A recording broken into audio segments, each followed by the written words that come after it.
that's so exciting, and it's so amazingly attractive. Yeah, you're not laughing now, are you? Who is laughing now? Well, let's hope this goes a little bit better than yesterday's. I think it started better, hasn't it? I mean, we had the intro on no minutes late, if you include the intro. Let's get some hellos sorted out before the riffraff turn up, because there's all sorts of dramas. I'll tell you what, though, thanks for coming back. I mean, I've been getting a lot of new people come to the lives because of the success of the Dragon's Den series. You know, I talked to a very successful YouTuber whose name will remain a secret. And he just gave me the best bit of advice. And it's advice I've known, but he said 3-minute videos get you new followers, 30-minute videos keep them. And that's why I'm doing a short form video channel. But the bloke that said he was going to help me with them has actually done none in 6 weeks. So I think I'll be doing that. But that's not a problem. You know, I get it. I've had that so many times. It's a thing that happens. When I was a comedian, people would say, I'd like to manage you. I'd say, well, I don't need a manager. They say, yeah, but I reckon I can get you gigs in places where you can't. And I'd be like, well, that's a deal then. Here's the fee. It's got to be a headline spot. And I want £100 for every 50 people in the audience. So if there's 50 people, they'll want a $1. If there's 200 people, they'll want 200. Do you know what I mean? You know, if there's 100 there, blah, blah, blah, blah, blah, you can work it out. £100, 50. Just allows you to gauge the size of the room in a you know, with a limit on £1,000. And I said, and you can have 15%. He went, all right, that sounds good. Never heard from him again. Never heard from him again. Never. I don't think we even got as far as what his name was, but we had a few emails. He was all into it. He told me all the venues. He knows this bloke. He knows that bloke. What can it be, man? I imagine these people just sober up, or I think booze is probably, or sulfate, something like that. You know, they've just gotten the sulfate. They're like, I know, I'll manage Dangerfield. Yeah, that's what I'll do. I'm brilliant at comedy management. Neil, why didn't you get a VAR? It didn't make a single noise there. Not a problem. I will give you a manual one.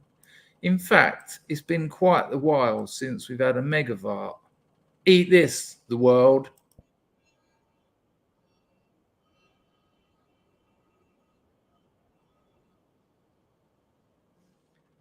I hope you got that. Did you hear that? Neil's Benjamin Skies.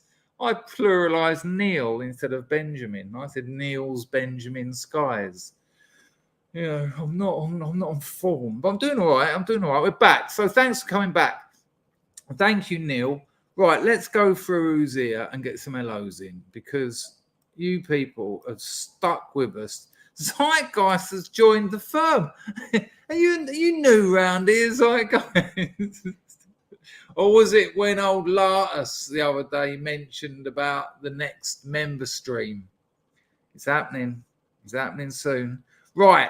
Hello, Chasworth. How are you, son? JP's on the firm. Vincent's in here.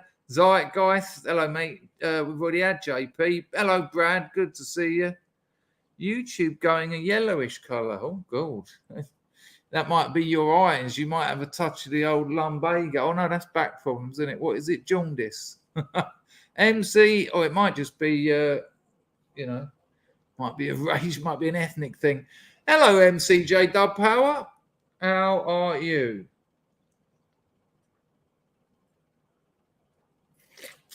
Me and Neil Benjamin have already exchanged pleasantries, but here's another one. No dramas in that. Charlie Sparkles is on the firm. LC350 is also here. My man Rags is here. Rags, when I finished streaming yesterday, I had a bit of tidying up to do and folding up of clothes I'd washed. Landlord got me a new washing machine. It's brilliant. Actually washes the clothes. I'd got used to my whites just going grey, and I'd got used to like the rust stains from the bits of metal on my braces had ruined most of my shirts. I just put up with it thinking, I suppose that happens. Put them in there, gone. It's madness out here, people. My life is crazy. But the old washing machine was an hour wash. This one's like 3.5 hours, and I'm wondering whether my electricity bill is going to go up. Like I say, it's pure madness out here. I've got these people coming out here. I don't know. I think they're coming from America to interview me for a podcast. They want me to be their first guest, and we're trying to find a venue. And I told them today we could probably get away with doing it in my front room, but there's so many things that they could run into problems. Anytime it's monsoon season, it's come a bit early, but if they start recording and that starts coming down, it doesn't matter where you are, it is noisy. There are tin roofs everywhere. And when the sky opens and God takes a piss on Cambodia, man, he doesn't hold back. That's we've had it here, haven't we? When there's been a monsoon, and I haven't been able to hear myself, which I suppose doesn't matter. Who knows? But then you've got scooters driving by. People in Cambodia shout all day long. I sit here and someone walks past going, "Neck dog, neck dog, neck dog." And if you want snails that have been cooked in chili, you go out and stop her saying, "Neck dog." But then 30 minutes later, a bloke comes through.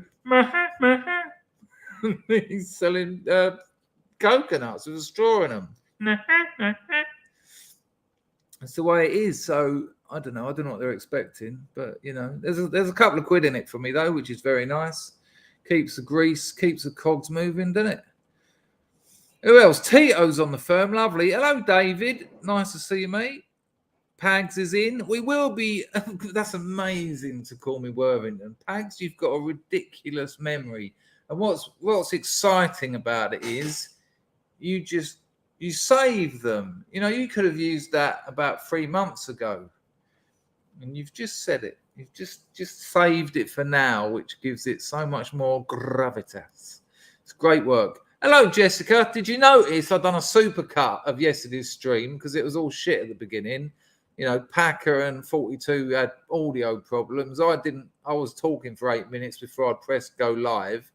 So the supercut pretty much starts with me saying hello to October and then you coming on. And people loved you. They loved you. No, I'm not taking anything away from the regular guests, because without them, we wouldn't have regular call-ins, because people need to call in. But it is obviously nice to see we've seen you before, but a long time ago. So it was lovely. And what gold we found when you talked about your diaries and you read us some. It was amazing. So I'll tell you what, if it wasn't for that, I'd have probably ditched that stream. But that little, not even the conversation, just what you gave was it was too good to lose. So I just done a little supercut and chopped the front and back off. There you go. Well, just the front, actually. Hello, October. Speaking of October, hello, Andrew McKenzie, me old mucker. Zeitgeist has finally caught one. There you go. It's just a random one. I mean, it's gone midnight here, but I haven't settled, Zeitgeist. I have not settled. It's weird. Some people are like, oh, it can take months to get over a grieving. Some other people are like, oh, it take years. Other people are like, oh, you never get over it. And I don't know what's happening really, and just to get on with your normal life is weird.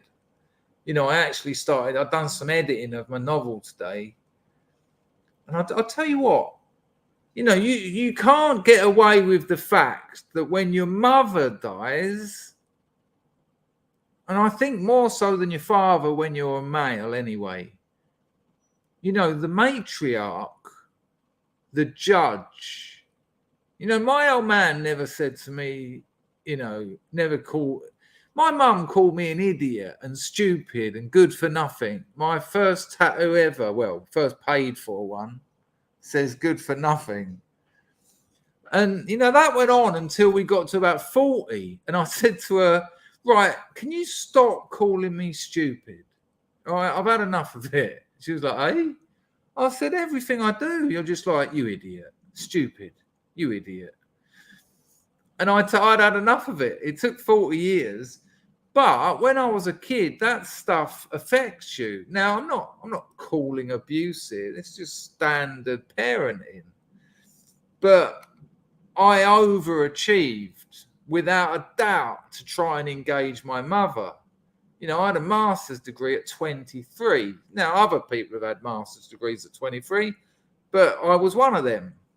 Coming from a comprehensive school, and no one went in those days, you couldn't go to university just because you wanted to. You had to prove it. You know, you had to show you had the chops and write essays and things to get through the application process. But what I actually done was overachieved outside of her ability to understand it, and then wondered why she didn't give a shit about Julia Kristeva's theory of the black sun. And so the point being, when I was writing today, it was almost like a certain element of judgment has gone, because it has. You know, that might sound a bit nasty, but people who have lost their mother, or girls who've lost their father, might be able to identify a bit with that.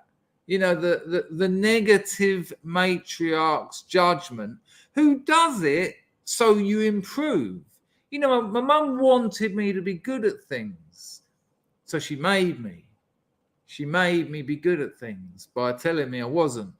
Now, is that the best way of parenting? Probably not. You know, there was certainly there was a bit of damage done on the way, but I think she achieved her aim in many ways. But yeah, it was strange to write. That first thing I wrote the day I found out, it was nothing. But today it felt like a certain pair of eyes had been removed from the manuscript. Very, very strange. Hello, Carl Lewis. Are you new in here? Have you joined from the Dragons Dream streams? They are Dragons Dreams, though, aren't they? Really, it's bizarre. Hello, Picard. How are you, son? Good to see you. Who else we got in here? I'll wrap up the hellos in a minute, and then I'll just get people in. Hello, Henry. Good to see you. Mouse Cat's on the firm as well. Rag says I'm all blurry. I am blurry though, Rags. That's not your computer. I'm blurry in real life. I think it's your computer or your eyes, Rags. I shouldn't be all blurry. I don't. Am I blurry to anyone else? You're not new, Mouse Cat. Well, if you're not new, you're old. And I also don't want to say that, but you know. You left me with nothing else. Anyway, if I haven't said hello to you, hello, Baz. Hello, Jack London. Jack London, I watched your stream. I watched your Rag stream yesterday, and I was liking what Woodlander was saying, but there are problems, and you know, Woodlander's not an idiot, but things like my mate. I told you about my mate who inherited all this money, like $6 million. And they've got this lovely, hello Baz, hello Livy. They've got this lovely manor house down in Devon. And, you know, it's got a lake and they've got all these raised beds they've done. And, you know, it's a proper little paradise. She's got a bun in the oven. They're getting a quick shotgun marriage. And, you know, this bloke, you would not have had him down for anything. Lovely, lovely bloke and good friend of mine. But this is not the adult of the young man I knew, which is beautiful to see. And he said something to me which was heartbreaking, really. He said something, I won't get it right, but he said something like it would be a tragedy to have this house and not fill it with children. Something like that. And I just thought, wow, that's a lovely thing to say. And it would be, you know, it's like the Railway Children. It's one of those sort of BBC One, you know, what is it? Do you remember those shows of all the posh kids who lived in those big houses? Mummy, can we go and look at the donkeys? And you're like, where do people like this live? Well, it's one of those houses. But I asked him about, he's looking at livestock. You can get a certain amount of chickens, but if you've got your if you've got your little community, I don't mean little in a pejorative, it's just, I'm imagining it will be a small community. You can't slaughter your own animals unless you start getting certification, and that involves having the government come round and blah, blah, blah, blah, and walk-in freezers and all that lark. So all your, what are they called? what I don't even know what they're called. Solar energy. All your solar energy things. They've got to keep a walk-in freezer cold all year round to keep your harvested meat cold. And and my mate said it costs a fortune to get the certificates. I just think I'm not for a minute saying it can't be done. The Amish do it. Didn't the Amish do that? But I'm sure the Amish have been caught up on a few drugs charges because you need to fund these operations. It would be lovely if you could just grow it up from the earth. If you could just let it be an organic growth. Oh, we're now getting in a pig a year. We're now getting in a cow a year. And that slowly grows, and your skill set grows with that. But I'd love to see it work. But you know what I'd say? Do it somewhere else. And I know that sounds almost against the reason. But you might, I think if you put all that time and energy into it,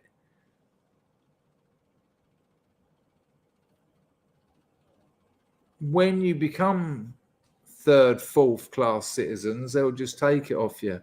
I'm not sure that land is power when it's when the imbalance is so drastically one-sided.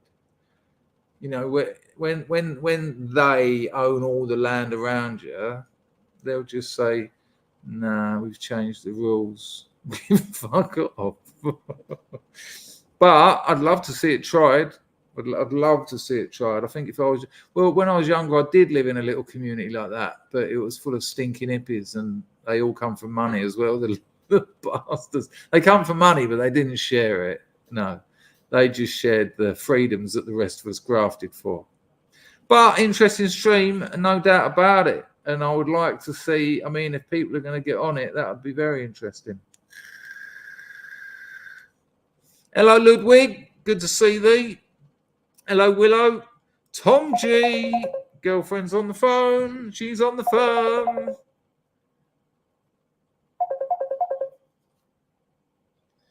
Didn't I tell you I was doing YouTube? You want me to show them you doing that?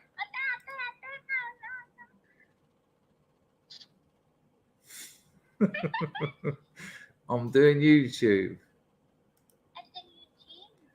No, not gym tonight. I tried yesterday, too tired.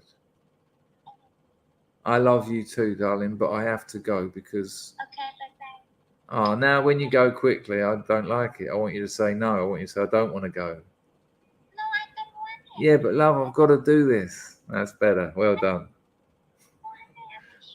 Oh, I love you too. I miss you. Bye. Could you... Can we show them that? Bye. Love you. Bye.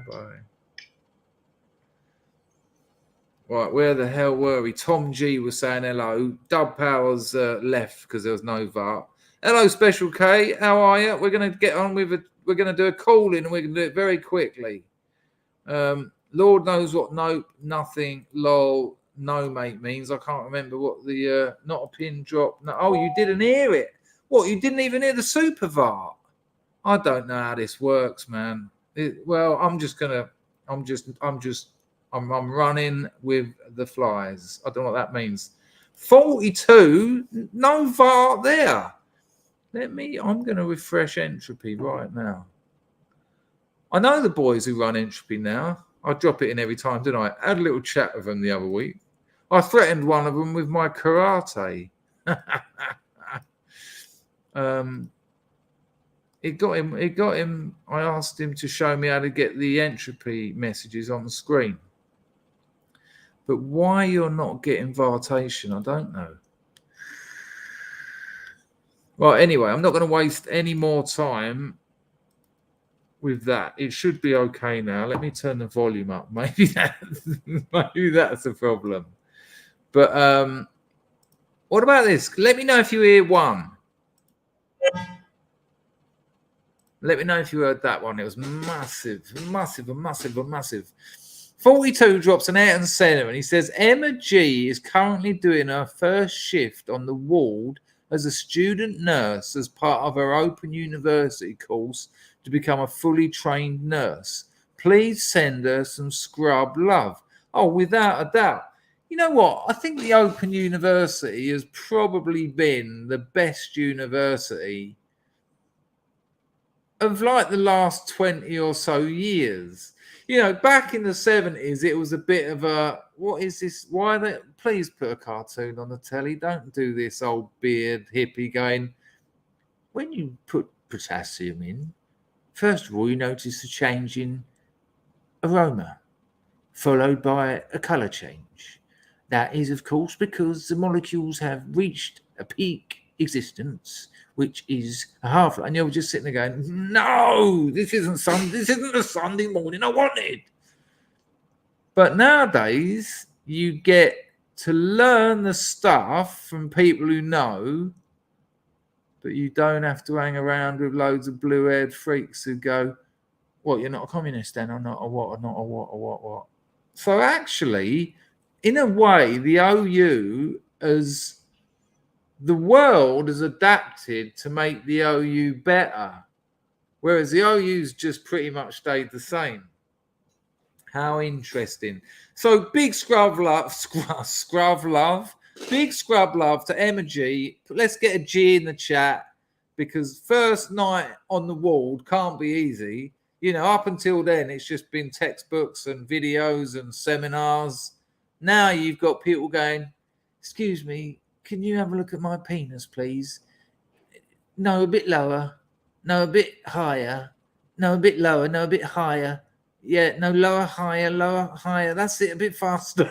And you got people going, "Excuse me, nurse, it's a bit warm at the back of my pants, if you know what I mean. Is there something you can do?" You know, that's what a lot of that work is. It's not all ER. It's not like, "Quick, get the paddles on. 20 mil Jesus diazepam." It's not all house. It's people shitting themselves. It's people puking. It's alcoholics coming in going, "Why ain't you helping me yet?" Absolute hard work. So good luck, Emma G, from me and the glorious House of Scrubs.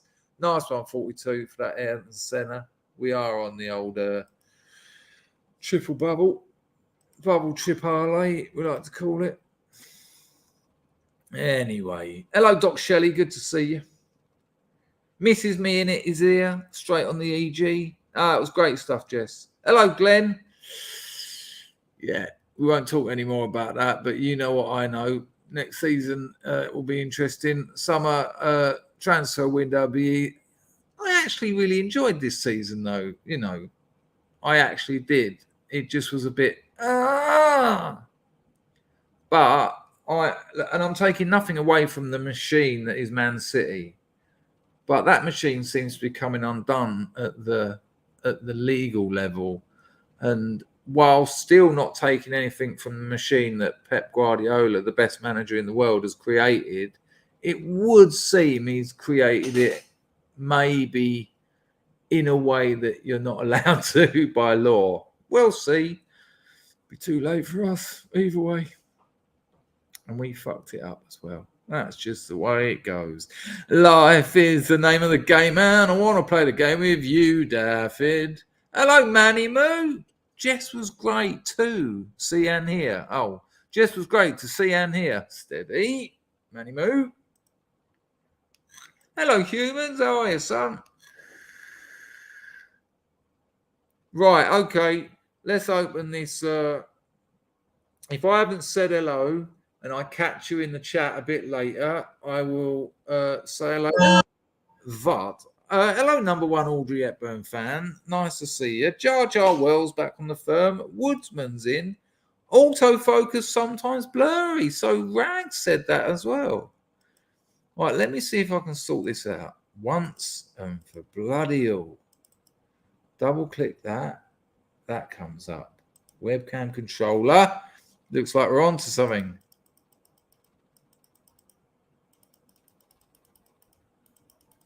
That wasn't it, though, was it? Where do we want it? There, that's about right, isn't it? Oh, the fun. Oh, right. Sorry, that's not acceptable viewing, is it? Webcam options, autofocus. Do I leave that on or off? We'll try it off for a while, right? This one says follow my face. Oh, God. Oh. Yeah, no, don't do that. Right, I'll leave that window open, so let me know if this is better. Pags has called it Blurrington. Hello, Nyanthos, how are you? Right, let me know. Hello, Auntie X.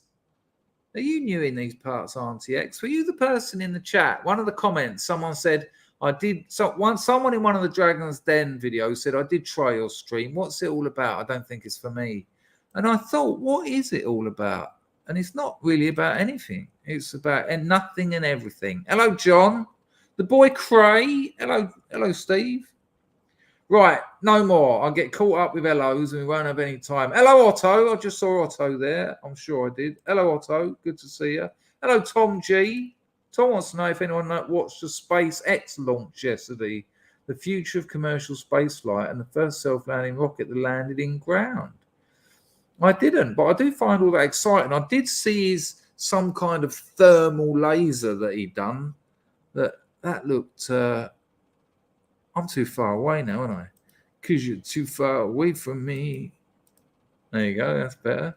Bit more friendly.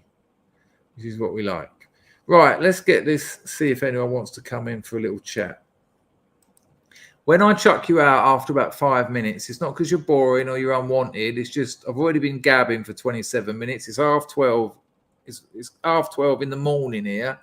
And I want to get a few different people on. So don't feel bad when I jog you on.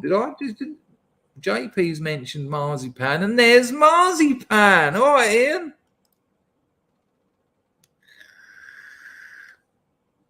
Yeah, it looks like it's over for the Varts. Right, are you going to cause me the dramas you caused me yesterday, Picard? Look, he is. Absolute silence. Again. Oh, no, there you go. I cut you out yesterday. I had to edit you out. Did you? Yeah. Oh, I'm on plenty, Have you been edited out of life? Do you sometimes feel like that? No, I've never checked. I don't care. How would you know? Imagine when you died, God forbid, you saw Evan on the horizon. You thought, oh, here we go. And then a bloke went, that's not so steady on, mate. You got to come in here first. You got in there and it was like the cutting room floor of your life. And it was all the things that they cut out that you didn't even know you'd done. Do you know what I mean? Well, that might be actually pretty good because most of what I've done in my life is fairly shit. So. No, it isn't. You always say that, and then when I say to you, "How's your life?" you say, "No, I like it." You say, "My life now is fantastic. My life now is great." Well, that's all you've got now, isn't it? Yeah. I'm kind of sitting waiting for everything I've done in the past to catch up with me, but it hasn't happened yet. So, I think on and enjoy it. We spend our lives worrying about things that probably won't happen. It's a crazy thing we do. Hello, Tricky Woo. John's going to be back later. All right, John. Hello, John. All right, come on, Packer. Hit me with something. I can't believe it. David's off as well. Oh. See you later, David. Is it me? It can make you feel a bit like that, can't it? Imagine being me. What have I done? A few sights and sounds is in. Has managed to get live one. He's over the moon. I can't possibly imagine what it's like to be you. Oh, hang on, Packer. You sent Steve Cray an alert to let him know I was on. How kind of you. I did, yeah. Well, me and Steve's a bit chummy now. We're going camping. We're taking the boys camping. Hang on, we're going to get onto that because that's so massive and scrub meta. It needs time. But Rusky he's unsubbed because you've come on. The fatness of that. So hang on, we've got a bit of scrubbage camping going on. Yeah. You've got to give up those snouts, man, please. Please. Go on then. Obviously, don't give me too much information. Not because I don't want it, but it's not the sort of stuff you want out there. But you we were somewhere the other night. I think it might have been John Davidson's stream or something, and he just happened to mention that he was going to take his boy and that other boy he's surrogate dad for camping. So I said, "Is it anywhere around here?" And he said, "Yeah, I'll let you know. You can come." I said, "Look, I'll bring the boy down." So we're all off happy camping somewhere in the woods, I think. Okay, so you watching another stream, and you and Steve were both in the chat. Yeah. And then Steve has said, "I'll come along and all." Yeah. Oh, this sounds amazing. I sort of half invited myself, but I quite like him. He's a lovely bloke. He should come on here, but he won't. Well, as long as he said you can come along, what else do you want? What a lovely time, meeting new people, get the kids to bed early enough, make sure no one brings a guitar, a couple of beers. Great. Yeah, I might threaten to bring me harmonica. No, that's all right, because you can punch it out of someone's mouth easy enough, can't you? But the guitar they can use against you. So is it wild camping or are you going to a site? No, I think he's going to go wild camping. He was sorting it out for himself. I've just sort of invited me and the boy along. No, but I think it's wild camping in the woods type of deal. Hopefully. Hello, Toffee. Hello, Mike Edwards. Good to see you. I didn't even tell the boy that he was coming until the next day, but he's actually quite excited about it. No, good. You were telling me yesterday he don't talk to you, but I think he will be excited. I think he'll be a bit shy on arrival. New people are always tricky with kids, aren't they? Hello, Mike. Yeah, he actually told his mum he was quite looking forward to it because he don't get to spend a lot of time with me. Hello, Mr. Packer. All right. That's for that's for who was that? Someone earlier on said they don't mind me coming on, but they'd rather there was some totty. I thought you were in a different room, but what you've actually done is moved your camera angle, not your missus. You've moved the camera, haven't you? Yeah, my laptop sits on a little table, and normally when I come on, I stack it on a load of books, so it's at face height. But that's why you look like a silhouette. Can you pass on my congratulations to your missus for a new job? I haven't got that wrong, have I? Are you thinking Emma G?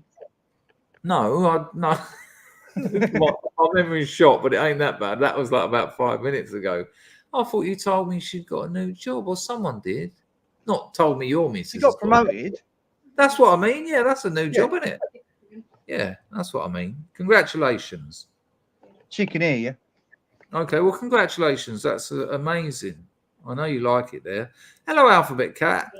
All right, well, Packer, thanks for... Hang on. Before I let you go, so you, the boy Cray, and this other fella, and you've all got your kids or kid, and you're going to get together. It's his kid and his kid's mate, and me and my kid. Because he's yeah. What a wonderful thing to do. This is what we should be doing. You know, it should be fun. Lovely. What's that? Just the one night? I don't know. Steve's sorting it out. Ask him. Well, you might want to find out because I don't care. That first morning when you're cooking your eggs and bacon and sausages and beans, lovely. But that second morning when the others are cooking their sausages, eggs, bacon and beans, and you're sitting there thinking, yeah, only bought enough food for one night. You're getting rind. Yeah, I'll go on, eat that. Have that. I'm pretty sure we'll be able to sort it out before it happens. You don't want to be, yeah, exactly. Look at that. Mike says you'll be hunting squirrels. I've had squirrel. It's quite nice. You've eaten squirrel? Yeah. I used to. We've been here before. I used to hang around with a gypsy bloke, and he used to bring in food and get me to eat it, and then tell me what it was. And I've had squirrel, hedgehog, rat, and pigeon.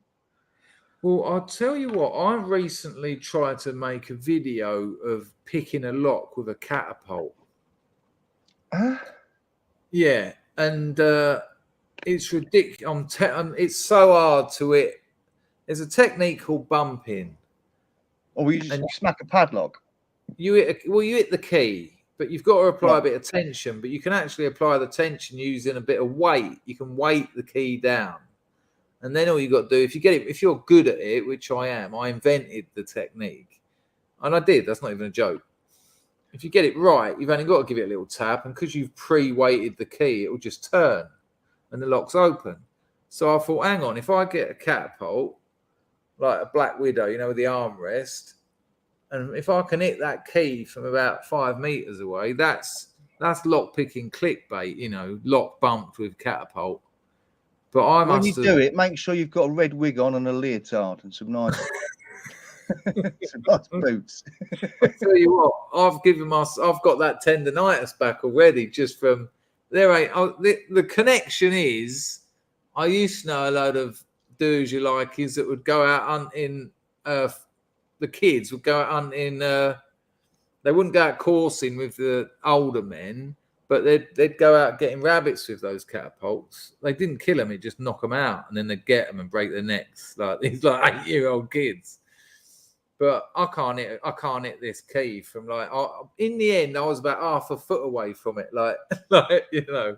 Let me see if I can give you a demonstration. So, I'm gonna have to build. I see your problem with building up books now. Yeah, let me make a very unstable tower. I think my mate used to just set traps around his caravan. So by the end packer, I had this catapult like here. I was just and it still didn't work. Caused loads of damage around the house. So I put a sheet up to to take the impact, but it didn't take the impact. It tore the sheet to pieces. Anyway, what was Squirrel like when you were breaking the law eating it? Was it a grey or a red? I'm assuming it was grey. Yeah, I hope so. It was only pigeon I wasn't fond of, particularly. Well, I used to shoot wood pigeon, funnily enough, with a gypsy lad and give them to our, well, I say give, sell them to our English teacher. Wood pigeon, though, not like Trafalgar Square, those McDonald's diet ones. You like it? I know it's a classic thing to say, but it is a bit gamey, I find. It's just a bit too meaty, isn't it?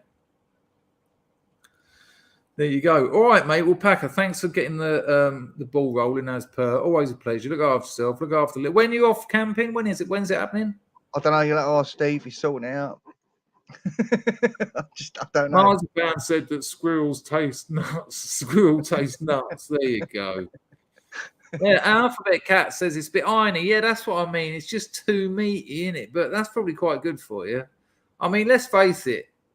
In times of starvation, and I'm led to communism, you know, they ate each other. They ate their own dead children.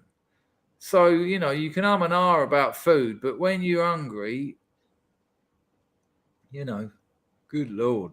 I see a documentary about a bloke and his fingers are falling off because of frostbite, and he ate them. He ate, like, the fingers that fell off. Yeah. So next time you're complaining about your fish fingers, you know, they could be packer fingers or a pack of fish fingers, which is kind of reasonable. See you later, Packer. Ta-da. He's lovely, isn't he? Right, there you go. Always gets the ball rolling. There you go. Simple as that. Anyone can play. 2 for 1, no problem. 1 or 2 more riders, please. I'll pop the link in. I only have 1 person on at a time. So that's interesting. There's a couple of scrubs going camping. I'd like to do a bit of that out here, but you know, I know England. If I was out in the English countryside, although I did see a badger once when I was tripping, and the fucker chased us. And as we were running, my mate went, "Those things that bite through your ankles. They're designed to bite through tree roots. One of them, it just take your foot off, and it was chasing us." Horrible things, badgers. I mean, lovely, but not when they're hostile. Maybe it was a mother and she just had some pups. What's a baby badger called? A badge. Hello, Pax Max. How are you, son? Well, there you go, Steve. I mean, you know, I know my badgers. I know my foxes, pigeons, rats. But can you imagine camping out here? What's that? Don't know. It's half a meter gecko. What's that? It's a snake. There's a snake in the tent. No. And then you've got the other side of it. Oh, look, there's a lovely little stream down there. Shit. And I'll tell you what, I think they dropped more bombs on Cambodia than like, it's something ridiculous like, Auntie X is coming on. It's a slow connection. You'll have to wait a few sights and sounds because Auntie X has come on. You don't look like an auntie to me, I'm going to be honest. I'm an abstract Steve, Chris. Pardon? It's not really working. Abstract Steve. Oh, hello, mate. I thought I recognised the face. And there's the abstract Steve bit, but it's not a very good connection. Try going just audio. Oh, you've come back a bit. So there's me thinking I've got a new subscriber and getting all excited. That's it. I've just stopped the other. So Which what way are am I? you doing? I'm in the back garden. And what are you doing? I'm painting. Painting sticks. Can you see them? No? Where are they? I can, yeah. You paint? Is it for that? Is that a fence, or are you doing some? You've got a little there. One fence panel there that's missing. What about that sticker? See that fence panel that's missing? Is that a little bit there, but separating your garden with the neighbour's garden? Yeah. Okay. Take you over. Oh, there you go. There's the neighbours. Did you get on with them? Yeah, fine, smashing. It's him that's given me the stain for the wood. He said, "Oh, yeah, make that fence." And there's my little helper. Hello, mate. How are you? Oh, he's gone a bit shy. He was all mouth a minute ago. Hello, mate. Yeah. Are you doing all the work? You're doing all the work. Yeah. I must admit, you have. Look at him. He is doing it, though. And you're not. You haven't got a paintbrush in your hand. What about the stickers? No. Mine are there. I didn't want to touch the computer with them. No, that's. I'm only joking, Steve. I knew you'd obviously be working. Yeah, just paint it. Let's sit down. Cup of tea. Yeah. Less of that. Just paint it. Okay. It's all good. Do these ones, bruv. Mate, what's he saying? The sun's gone in, unfortunately. Did you have a nice day? Pleasant afternoon? Yeah, well, I've been swimming. I normally do 2 kilometres a day. Do you at the local bath? Yeah. What, every day? Yeah. Well, apart from weekends, it's full of kids, so I don't bother going. Yeah, but every weekday, yeah. What you really mean when you say that, and it's just a pool of urine when it's kids. So, hang on, I can't be doing that. Yeah, no, it's just. Well, I built up to it. Oh, really? I got in my sixes and thought, you've got to do something instead of just sitting on the settee, Steve. So I tried walking. You know, the area that I live in, it didn't really do anything for me. So I used to take him and his brother swimming. And on the other side of the swimming is people just doing lengths. So I thought, I'll do that. And then just carried on from there. So, yeah, I do 2 kilometres every day. How long did it take you to build up to 2K? Not long. I've got quite good stamina. I started off with 40 lengths, which is 1 kilometre. Wow. Found that pretty easy. And then I went up to 64, which is a mile. And then in the allotted time, which is an hour, where the time that I go swimming, I got up to 80 lengths, which is 2 kilometres. And I thought, yeah, that'll do me. And the other week, I did. Go on. Sorry, go on. I did 240 lengths, which is 6 kilometres. All in one session.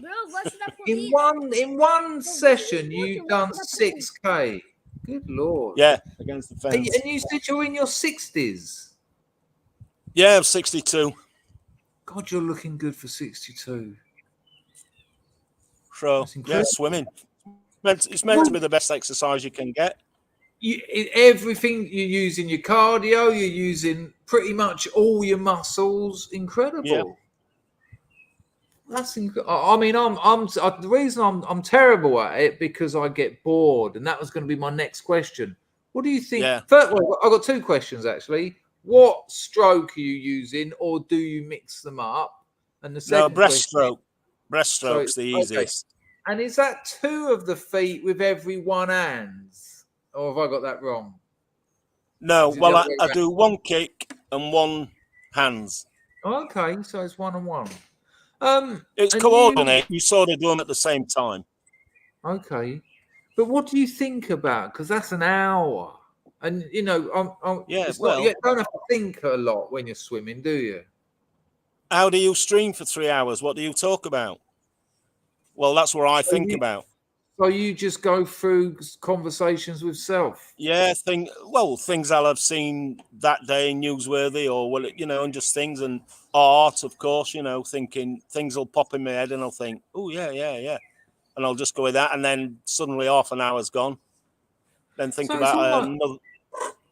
Almost like a meditation.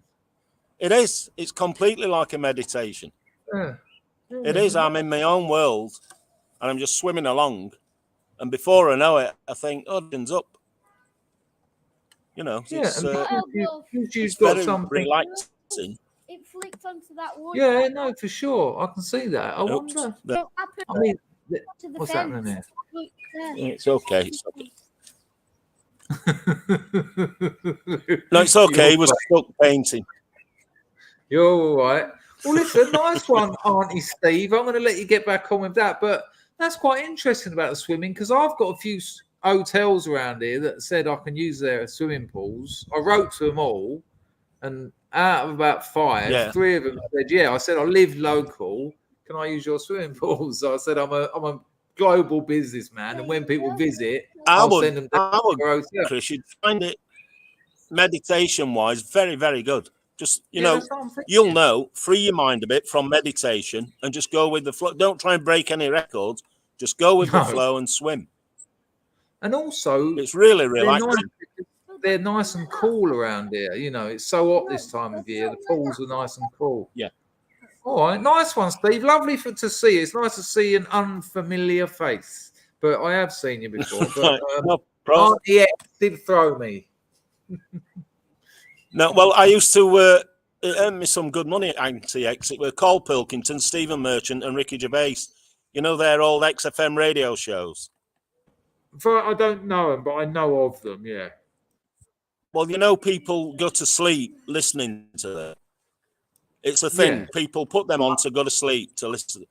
And so I thought, wait there, if everyone's going to sleep, you're going to get the full adverts at the end, aren't you? Because everyone's asleep.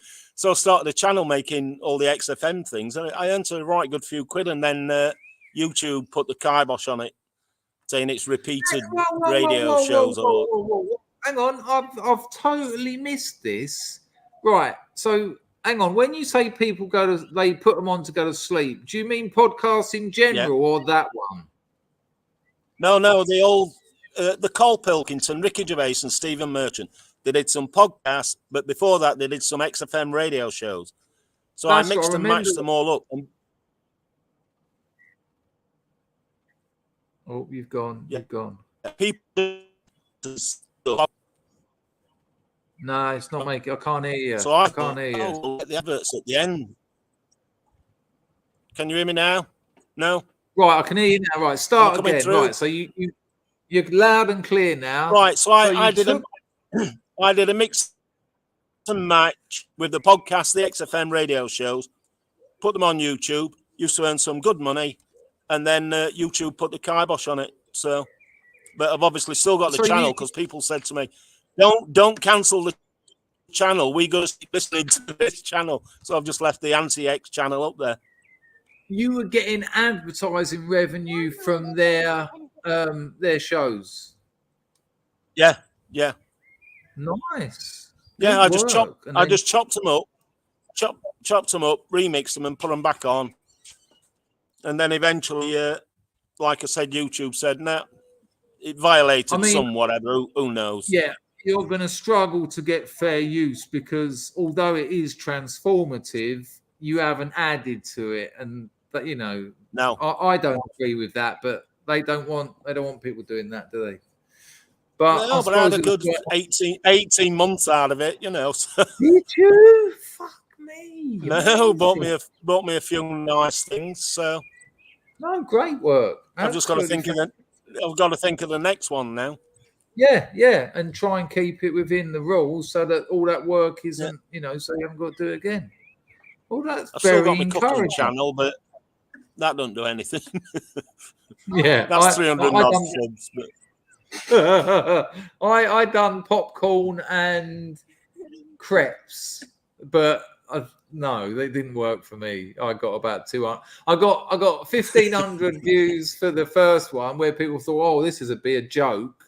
But when they realised I was actually making popcorn, the next one it was about 300 views. People were like, "Fuck off! I don't want to see you making crepes." And then people were going like, "It's fucking pancakes in England. We're not fucking French." I was like, "Oh, help us out." I mean, they're just nice. All right, mate. Look after yourself. Look after little, and good luck with the fence. Thanks a lot, Chris. See you, everyone. Ta-da, man. Well, there you go, people. Look at that. Another one breaking my heart by having a little boy. Got to sort this out, man. Got to sort it out.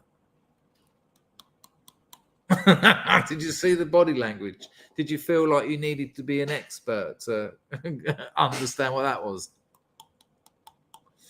Anyway, did you see what Steve done there?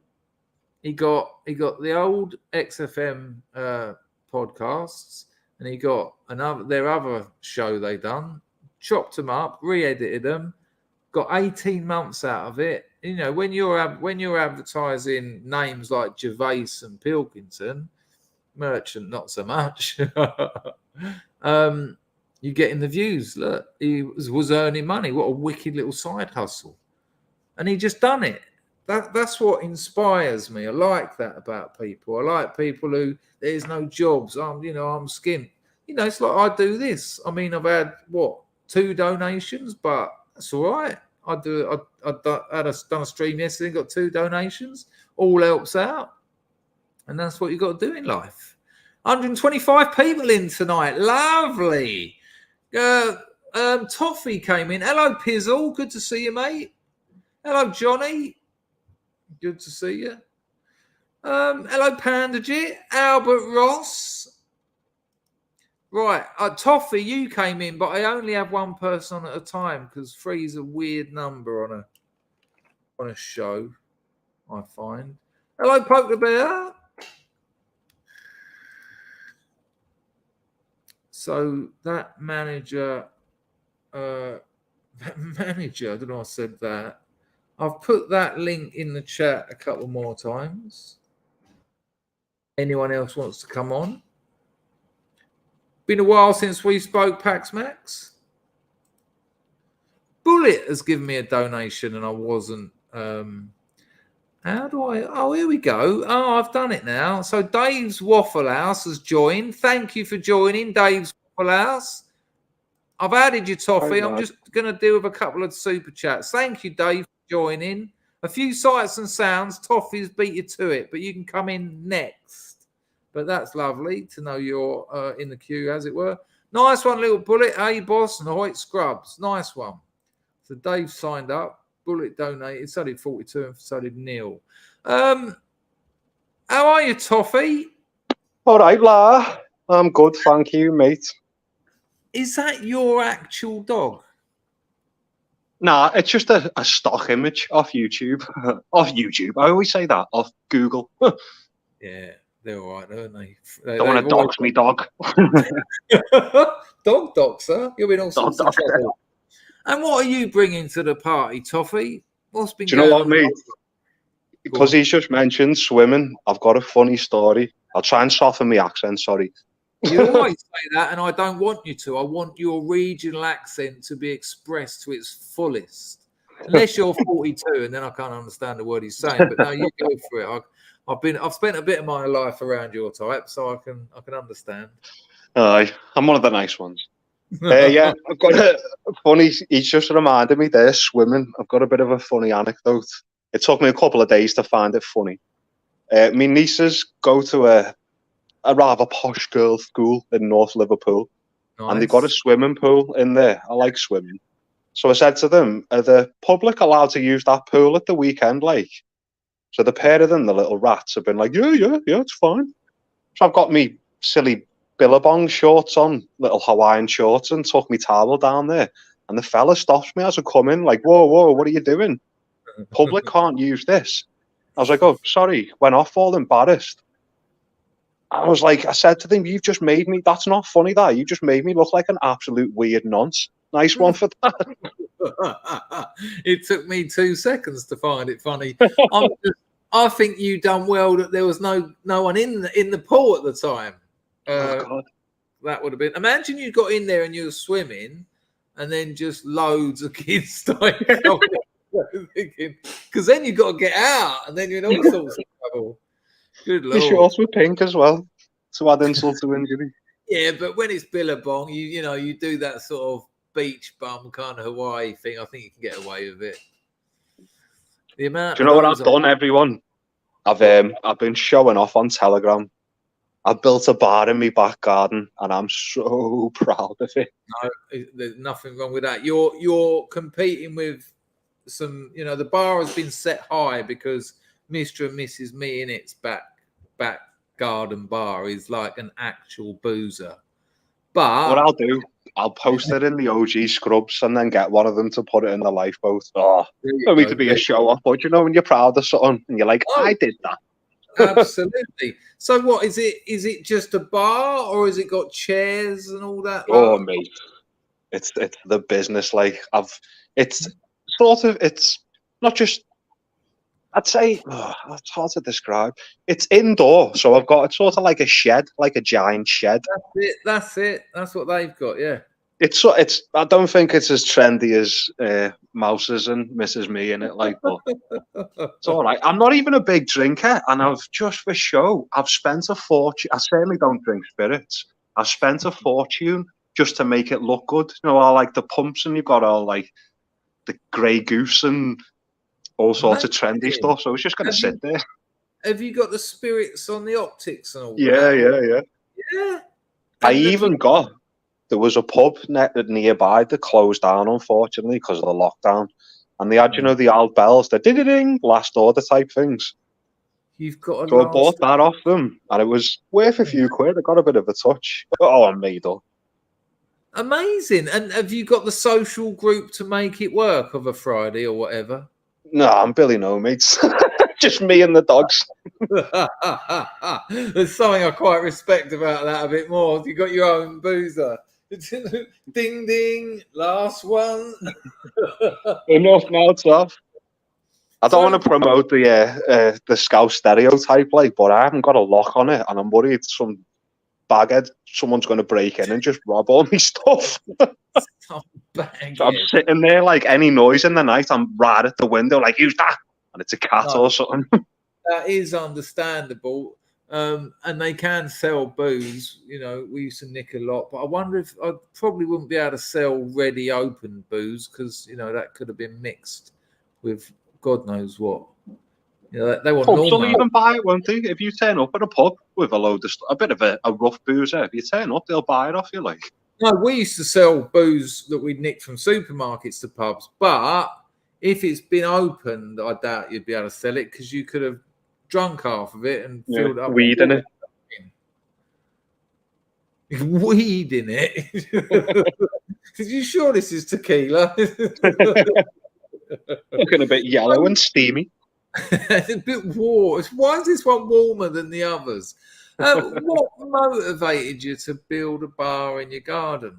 Like, you're not a drinker. You haven't got a load of mates. I'm not judging it. I really like it, but why? I was joking about the mates thing. Like, I'm not a particularly social animal, but I'll rent a house off me auntie. She owns the house, and I decided to mortgage it. And I just thought, I don't know, I like working with my hands, sort of thing. I'm a decent little builder. So I thought, why not? It was my pet project. It's taken me since like December to finish it. Like the Woodlander was on my stream, and I was dying to. He's an impressive guy. I was dying to say, but I thought this is gonna make me look bad if he's got all that, and I'll go, oh, I'm building a bar. Thought it would have made me look a bit uncouth. No, I think it's brilliant. Are you going to allow people to smoke jazz cigarettes in your bar? Yes. Yeah, you got to, ain't you? You got to. I'm going to get a few people together, like the Woodlander being one of them, and a few others to speak to. It's a shame, like, people are so far away, like Wolfie and Steve Cray and that, but it's northwest, a miles away from me. Hopefully, we shall arrange. The next thing is a little B&B in the garden. Because then you can make it an earner. Oh, come and meet at my bar, and if you'd like to stay the night, it's £15 a bed. Little fold-up beds. It is. I really enjoyed the last time I was on. We had a good little chat, and it was weird. Loads of people. Since then, when I've been on stream, someone commented. I thought it was quite amusing, actually. Said he said it nicely. When you were on Dangerfield stream, you sounded quite intelligent and cultured, and you just swear all the time now. I was like, I'll try not to. I don't think you've cursed once, Toffee. No. How's your season been? Not so good, huh? Oh God. I'm guessing that's where Toffee comes from. Yeah. Well, yeah. Bloody hell. I've got mates who are genuinely depressed about it. Yeah, do you know what's funny? 2 days of that. We're building a new stadium, which is in Bramley Moor Dock, which is right by the River Mersey, and you wouldn't know it unless you were local. There's a sewage treatment plant bang next door to it, so we're just going to end. The whole area stinks of shite, so we're just going to end up the club that stinks of poo, and I mean stinks of shite all the time. It's actually in the air, is it? Yeah. Like you can taste it. It's like, why build it there? I know exactly what you mean, because out here, I'll tell you what, it's worse in Thailand. Sometimes in Patong, if the wind changes, like you just said, you can taste it. It's just like, oh, I've just had a mouthful of fart, essentially. So have we got Arsenal again by the end of the season? Or have we had both of them fixtures? I hope we might have. I think we've certainly got Wolves as our last match, but I've just switched off. And the only reason I switch off is because all the pundits, they're so entitled. You know, we need a new manager. We need new this. It's like, oh, hang on. We've had a fantastic season. Oh, imagine being like any other team. Oh, what, second's not good? I mean, yeah, it'd have been nice to win, but Man City are a machine. Yeah. And it's just so entitled. This isn't good enough. Oh, we need someone better than Arteta. It's like, I've had a great season. It's been thrilling. It's been exciting. And we didn't have the strength in depth to see it through, but we're still second by a fair amount of points. I'm not going to complain about that. As you can imagine, I've got a soft spot for Arteta. Best little Spaniard we know, we used to call him. Yeah, no, I used to have a season ticket when he played for Arsenal, and I thought it was great then. And he's just got class as well as a person. I like the way he's managing the team. I'll have him for a few more seasons. I've got no problem with that. Well, look, I'll leave you with your poo stadium. That's really. Are you serious? Is it honestly going to smell? Genuinely, it's right next door to it. Right next door. Stinks of poo. Well, we'll find out whether it. I mean, they must have known. It's not something you stumble upon and go, "Oh, hang on a minute." There might be some weird wind. So I don't know. Liverpool fans are involved in it. I reckon it's a giant troll. or the away fans are, and that'll be their corner. Yeah. They'll clear the air with their lungs. The away fans will be a giant filter, so the rest of you will be clean air. Nice to talk to you, Toffee. Look after yourself. Thank you, sir. Ta-da. Good luck with the bar. Ta-da, mate. Ta-da. Good Lord, he's built himself a bar. Isn't it wicked, eh? Already just talking to people, and wouldn't that be nice if he could get like Wolfie down? He said there, Pizzle, you know, a few of those Northerners. Just lovely, just lovely. You know, one of the things I have been going through recently that I've never felt, and again, I don't want to just keep grinding out the mother's death, but a little bit of loneliness. And I've always been a loner. And just recently, I've had a touch of loneliness.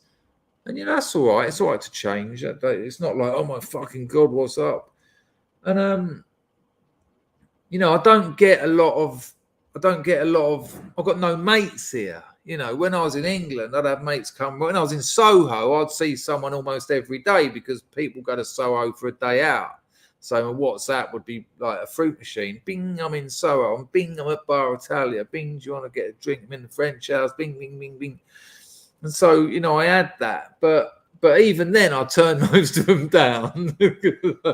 No, I'm too busy sitting at home. But it's nice to have the option, you know. And I did have one mate out here, but he left and went back to America.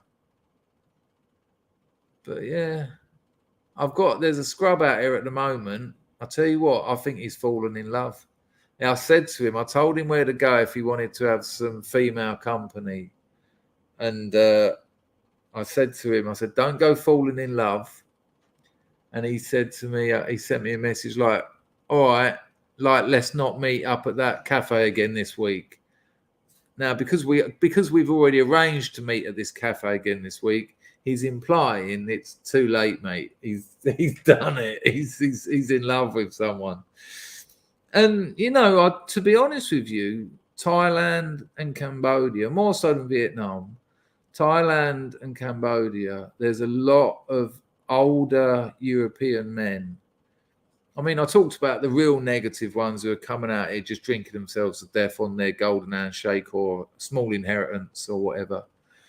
But there are just men who come out here just for some female company. It's all they want. And, you know, a lot of people will hear me say that, not scrubs, but a lot of people hear me say that and think that's fucking disgusting, taking advantage of those girls. Right, you know, so you'd rather them do their $6 a day job cleaning hospitals. The fuck is that noise? You know, he's not whoring them, just sitting at a bar having a couple of drinks with them. And isn't it amazing? I mean, when we look at the state of Western Europe and when we look at the state of England, men in their 30s, 40s, 50s, even 20s are traveling halfway around the world so they can sit in a bar and just spend some time with some women or a woman. You know, it's what a peculiar place to be. I saw this fella in Cambodia.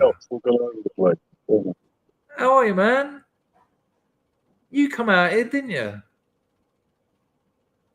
Am I grassing you up? Oh my God, it's all going away. Am I on? Yeah, you're on. Fuck me. Hang on. Sorry. I think you might have you got YouTube on? Yeah, let me track it up. There we go. Yeah, that's where you're. Are we all right? Yeah, we're fine. So you came out to Cambodia, didn't you? I did. I met you in a bar. We had a little soiree. It was me and my boyfriend. He was like, "Oh, you're gays," and I was like, "Yeah, we are." Because you're worried, like you were saying, "No, I can't go to this place or that place and that." Not. Yeah. And I was like, "Don't worry, we can go anywhere you want to go." So yeah, no, that was wonderful. It was really, it was a relief because if you weren't the gays, I would have, I'd have felt obliged to take you to where the party was. The problem is, where the party is, I shouldn't be because even where we went, there was that bird eye, and I kept saying to you, do you remember I said? Yeah, I said I've got to go. Get out of here. It was beautiful though. It was a beautiful. She was wonderful. Yeah, she was nice. And that's good to you.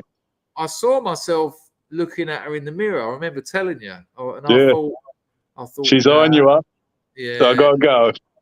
And you know, my girlfriend's friend was there. She said to my girlfriend that there was a freelancer in there in like a zebra. That's it. And I was like, yeah, I think I remember. I think so. I don't know really. I was talking to those lads, so. I was with the gay guys. We're talking gay things, so it's all right. Oh,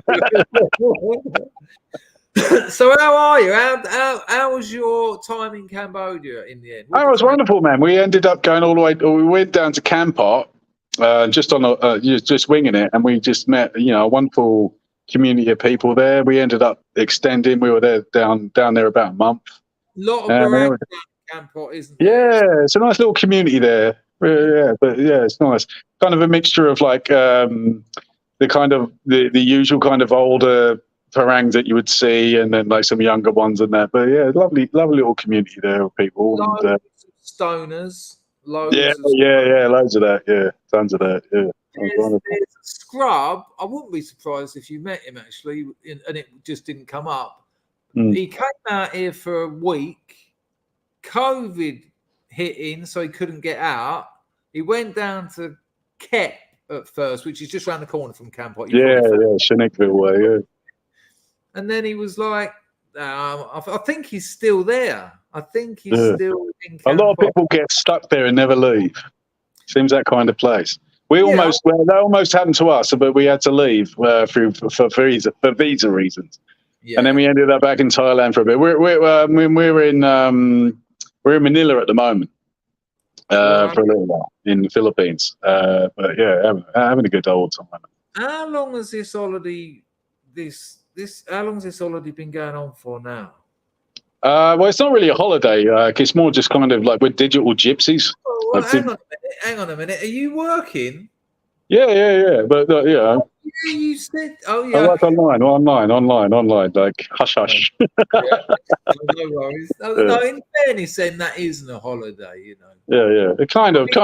But it's like the difference between kind of like being like on holiday, you're kind of expected to do something every day. Your time is limited. But when you're kind of just living on the road, you're just you're just living on the road. It's not every day has to be a special day. You don't have to go and do elephant trekking or do this, that, the other. You can just you do whatever.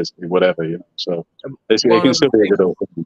One of the things I've said to a lot of younger people is, if you can get a job you can do remotely, it's going to give you a completely different life.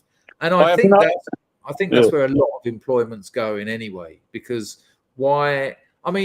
certain businesses, you want them there because it lends itself to the work. But a lot of businesses don't need the overheads and the insurance and the office space, and no, you can do it from home as long as you do it. And and there's software where you can keep an eye on, make sure they're working on Facebook. 100%. Man. I'm gonna say, man, like I don't want to wreck your stream.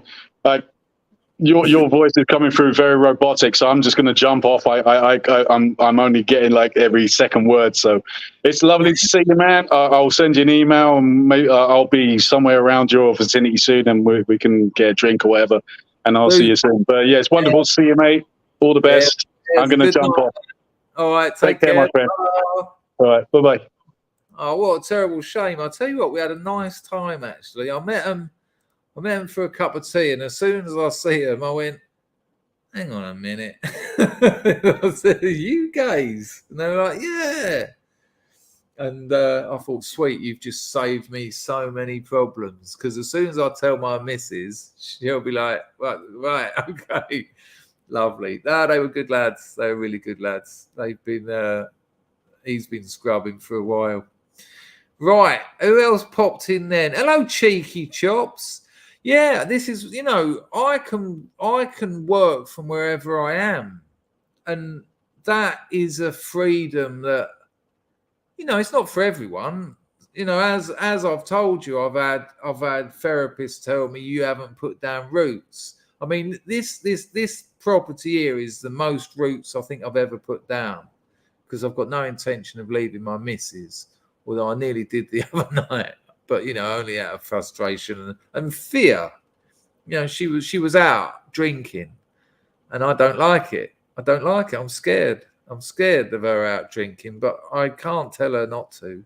No, you 24-year-old young person, don't go out with your mates having fun.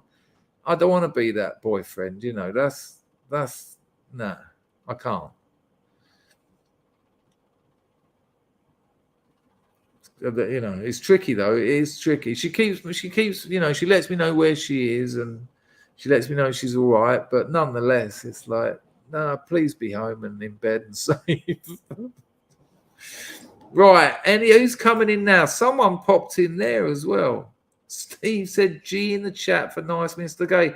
I'll tell you, they were lovely. It was a great night out. I like the Gays. I lived in Soho for God knows how many years. Give me good style advice. Very good at helping you with the ladies too. I've put that link in there again. I'm sure someone came in. Oh, hello, Mr. Charles Face Hugglesworth. Nice to see you. Didn't know you were in. Rollo's in as well. In theory, I could, but I got to drag a van full of tools, a wife, 2 kids, 3 dogs, 2 cats, 15 tubes, 2 rabbits. That's a proper. That's not a digital nomad. That's just a nomad, Rollo. That's just a nomad. You know, you've only got half of the deal there. Have I said hello to you, Special K? Have I said hello to you, Poke the Bear? I think I have, but there's another one. No dramas there.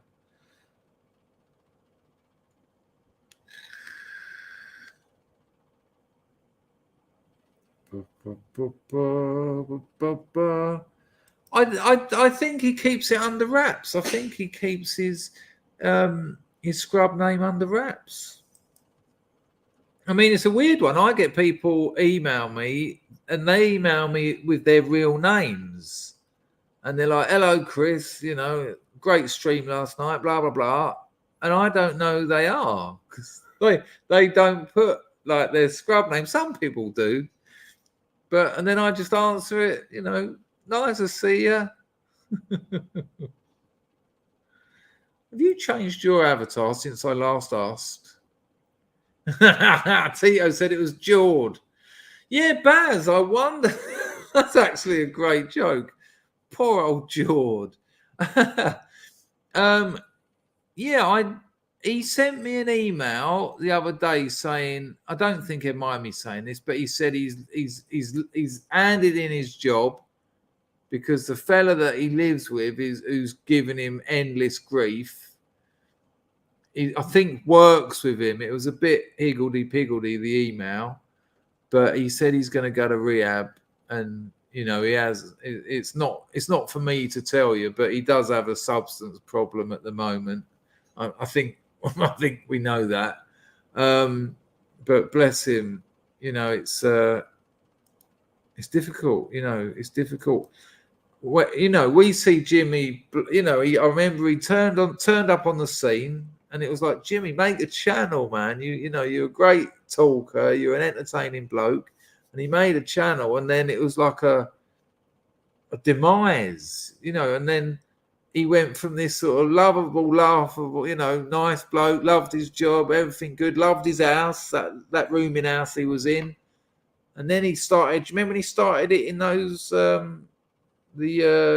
old laughing gas, what is it, NO2, nitrous oxide? And he'd nip out and come back and then just be like, and then it got to the point where he was having to do like 4 of them. And then the next thing I know, he's got a fucking baseball bat and going, you come in here, you motherfuckers, I'll break your fucking... You know, it was like something out of Pulp Fiction. This was all on YouTube. And I thought, oh, no, this isn't where you want it to go, is it? You know, one of the really important things in life is having a place you can go where you can close the door, feel safe, be around your things, you know, even if it's an hotel room. And even if your things are just your suitcase and your laptop, or you know, just somewhere where you can go that isn't going to be invaded. And it seemed like for a long time, Jimmy just had place. You know, he didn't have that. but he's quit his job and he's going to rehab. He said Jimmy's situation's been awful for a long time now. Yeah, I think so. I mean, but like us all, and certainly including myself, you said that the other day, Strutter. Such a weird character to know, Strutter. I mean, it was Dennis Pennis, wasn't it? I might have that wrong, but you know the actor I mean. But Strutter, wasn't it an MTV thing, Strutter? Let's have a look at a bit of Strutter. Strutter used to... I mean, I found it a bit hit and miss, but the actual character was quite amusing in parts. Here he is. Let's have a little bit of... I mean, to be honest with you, I found the introduction and all that little bit funnier. I hope I don't get... People, if I get yeeted, 3 minutes time, the stream will just start again here. So just, you know, do something for 3 minutes. But we should get away with playing a bit of it because it's very old now. But, you know, this is YouTube. Right. Let's see if I can do this. Share audio. Yeah, we've been here before. Let me know if you can hear it. We'll do a test, actually. We'll do a test. Right, let's do a little test. See if we can hear Strutter.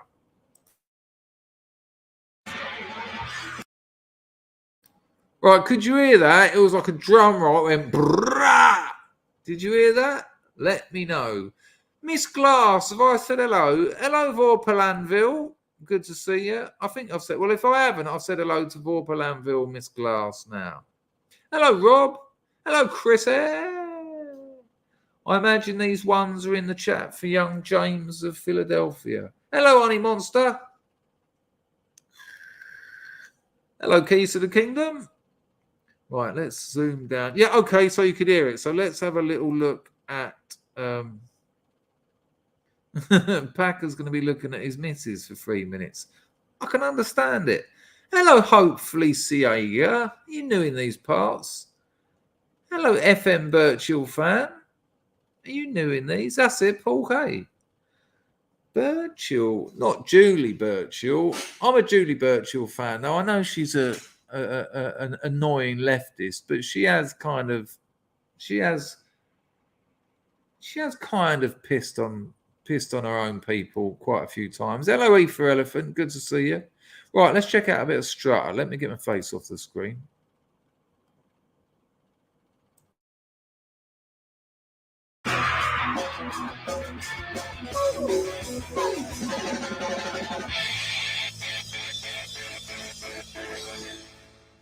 My name's Mike Strutter, and this is my fucking show, so I named it after me. My shit is the real fucking deal. You say it like it is, and I tell you like it is, and that's the way we like it, right? From home movie fuck-ups to cop camera cock-ups, you're gonna witness the biggest bunch of dicks, nutsuckers, fuckheads, thugs, slugs, pig fuckers, cocksuckers, punks, spunk boozers, limp dick losers, fuckmongers, prick lickers, and clit-spitting motherfuckers ever to be caught on camera. So if you're easily offended, my advice to you is simple. Get the fuck out of my face. How do you stop someone's nose from bleeding? Simple. Stop punching it. What do you do if someone starts choking? Take your cock out of their mouths. And what do you do if someone is involved in a freak accident? Film it and mail it to Mike's Medical Fucking Miracles, you motherfuckers. Go fuck your grandma's tits. Go.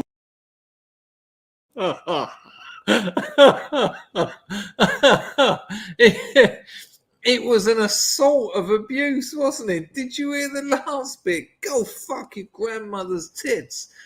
I mean, what's the point? What's the point? I think Otto's right. There's a fair... When Jimmy's, bless him, not doing well, there is... sorry, I thought I had an emergency email. When Jimmy's at his worst, he's much like Strutter at his best. If you don't know that, people, just go to YouTube and type in Mike Strutter, Strutter, and there's loads of it. It was like an MTV thing.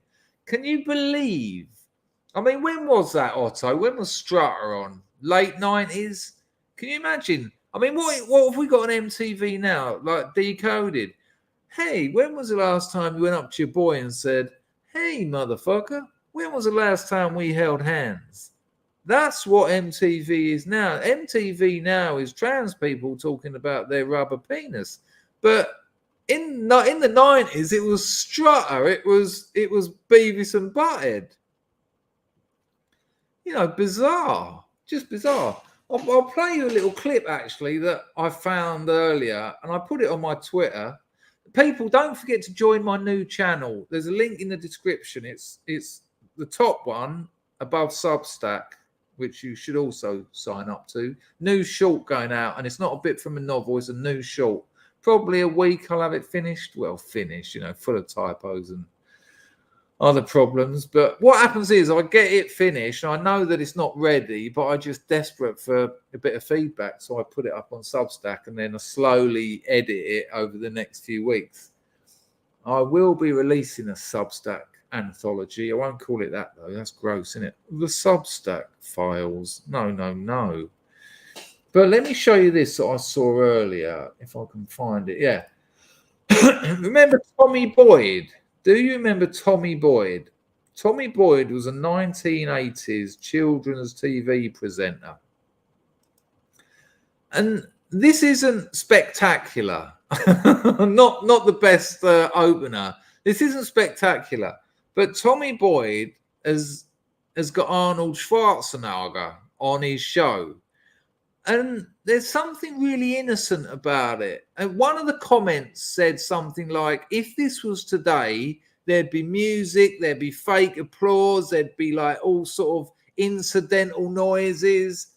But this is just two blokes talking about how to start weight training. And it was, I found it strangely compelling, obviously because I grew up in this area. But hello, Skin and Tonic, good to see you. But have a little look at this. I think you might find it interesting. Don't forget, people, you can donate to Entropy at the top or Super Chat at the bottom. Get some grease on those cogs. 1:30 in the morning, hour and a half into it. I will do a longer stream. I've got my towel caught under my... Sorry, people. It's all going rather Pete Tom in these parts. Let's get that all sorted. Let's get that done. Right, we're back. Have a look at this. It's just a bit, I found it compelling, and I'll share it with you. I'm just going to hope we've got the audio now. I might have finally got my head around the new way they do it. Have a look at this. Yes, you too can have a body like mine, if you're not careful. Pathetic, isn't it? But here to show us what the human body can look like is rather a remarkable man. We've just been watching him in action, Arnold Schwarzenegger. Now, remember, this is before Arnold Schwarzenegger was Commando. This was before he was one of the biggest stars in Hollywood. This was before he was the governor of California, wasn't it? You know, whatever you think of Arnold Schwarzenegger, and he's done some stupid things, but he was an immigrant who couldn't speak the language, was Mr. Olympia like 5 times, was Mr. Universe about 6 times, pretty much was the first person to make a living out of weightlifting, then became one of Hollywood's highest paid actors, and he's not an actor, is he? Let's be honest. And then became a political figure. It is an absolute success story. But anyway, check out this very strange little bit of footage. I'll tell you what, if I get yeeted for this, I will not be happy. Arnold is probably the most successful bodybuilder of all time. He's won the Mr. Universe competition 5 times and the Mr. Olympia competition, which is the American version, a staggering 6 times. Arnold, let me start by asking you this. Can anybody build muscles like this? I mean, could I, or is it something you're born with? No, I think anybody could build muscles like that, but it's not to the interest of anybody. I mean, a lot of people go into weight training and just want to do it for fitness or for health and for other reasons like that. Only 5% of the people who are training with weights are doing it for the reasons I did it for, which is, you know, to go in. Now, we've got a slight disagreement in the chat. I thought that Lou Ferrigno, I never knew what it was. I thought Lou Ferrigno was the Hulk. was I didn't think Arnold Schwarzenegger ever played the Hulk. I mean, I could be wrong. Do you reckon, John? Do you reckon he was on the roids? I suppose when you get to that certain size, you have to be. I suppose was he the Incredible Hulk, or is that just a joke? Zeitgeist. I didn't think he was the Hulk. I thought old Lou Ferrigno was. Yeah. Well, I didn't think only first, Otto. I thought only.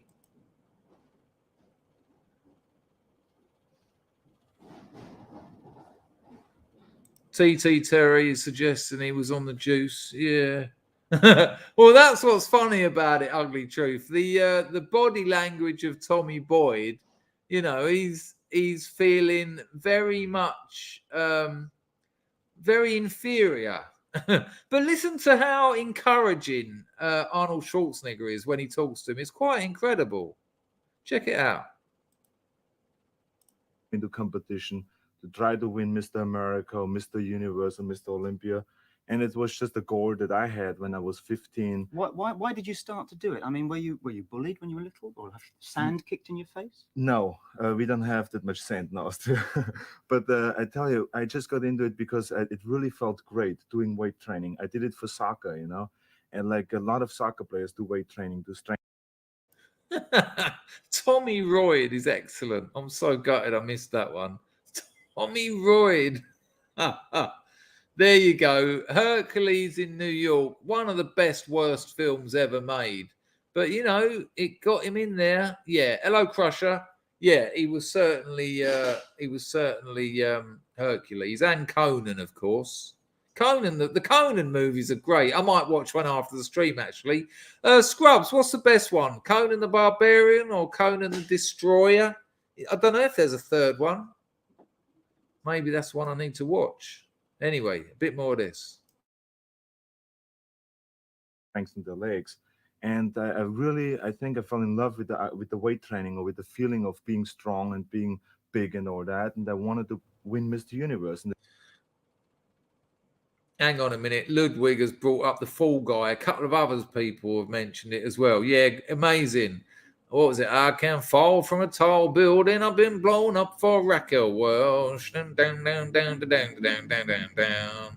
The Fall Guy. It was great. It was almost like the $6 Million Man gave up on the electronics and just was he a stunt man? Was that his job? But he always ended up investigating a murder or something.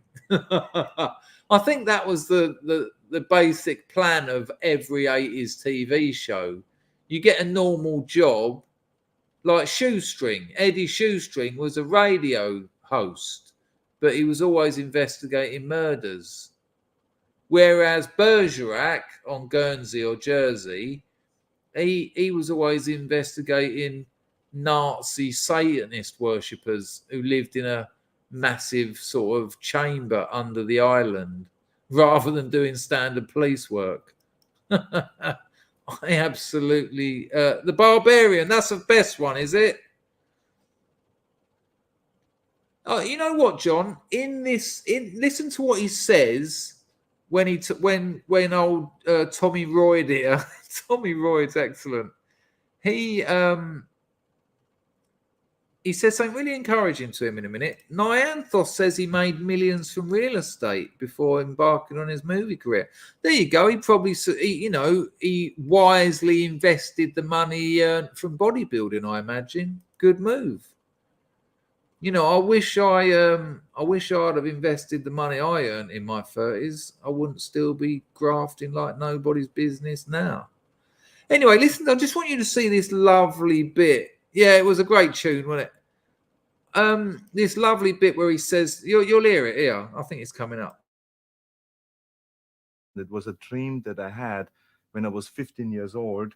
And it's a dream that a lot of kids have. And that's what the film Pumping Iron is about a dream that kids have, and they make it come true in a film. You know, you can see that, and that's what I did. Well, although it's a dream that would never come true in my case, supposing I wanted to put a bit of muscle on, we've got a set of weights here in the studio. Yeah. Perhaps you could show us some basic exercises that would just start you off on the right track. Yes. First of all, I have to compliment you for your physical development, because you really look very athletic and good. So don't put yourself down. You're just saying okay. Now, I think that's incredible. I honestly think that's incredible. What a lovely attitude. Because, you know, old Tommy Royd there put him to Tommy Royd. He just laughed at himself and was being all sort of self-depreciating. And Arnold Schwarzenegger, very convincingly, he didn't sound patronising. He said, before we do this, I just want to compliment you on your physique. You know, I mean, Tommy Royd's not like all fat and he's not overweight and all, you know, he's got a decent figure for someone who hasn't been lifting weights. You can't knock him for that.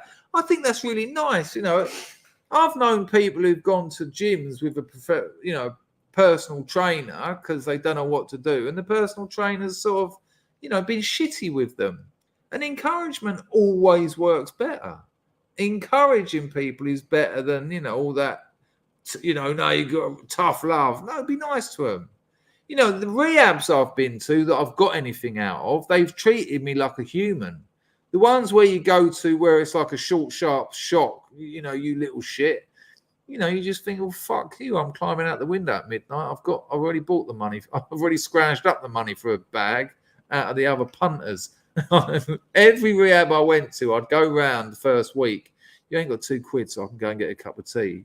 And once I'd got 15 quid together, I knew that any time I could do the off and, you know, go and give some street junkie a fiver so he could get half a bag and I'd get a bag myself. Anyway, what I want to show you, the next clip, I want to show you Arnie doing these bench presses, right? And then watch Tommy Royd. He almost breaks his fucking chest in half. It's quite something. Have a look at this. I mean, obviously, this is nothing to Arnie, but check it. Check it.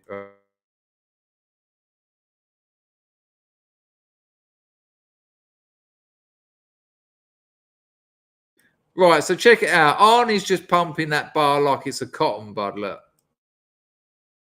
With a light weight, just to warm up. And you do it then 5 times. Can I have a go? Yeah, sure. Right, that was nothing, was it? You saw Arnie, it was like a cotton bud. Now watch Tommy Royd lift that bar. It's hilarious. I know I shouldn't laugh. Right. I suppose if you haven't got a bench like this, you could almost make do with a couple of chairs. You can do it on the floor, or that's the great thing about A couple of chairs. Can you imagine doing it on a couple of chairs? That's so dangerous when you can just lay on the floor. Anyway, this is the moment. I'll take it back a little bit, actually. But this is the moment when Arnie hands him that bar. And because it's only about, I don't know, looking at that, I'd guess it was about 30 key, 15 each side. He thinks that old Tommy Royd is going to be able to handle it. Watch it drop onto his chest. Yeah, sorry, a cotton bud in America is a Q-tip. Right, check it out. Watch him nearly break his chest in half. Here, look. Oh, that's the great thing about this exercise is you can do it at home. Okay, just let it down slowly and press it up. Did you hear Roydy go, whoo? Yeah, let's have that again. Let's just have that again. It's amazing. Yeah, here we go. That's the great thing about this exercise is you can do it at home. Okay, just let it down slowly. Now watch him, right? JP's pissing it. Now watch him try. There you go. Good call, Fat. Now watch him. I mean, watch him. I'm not judging him or anything. He's obviously not a weightlifter. He's never done it before. But man, does he struggle with this bar. And fair play for him doing this on telly next to a bloke who looks like Schwarzenegger.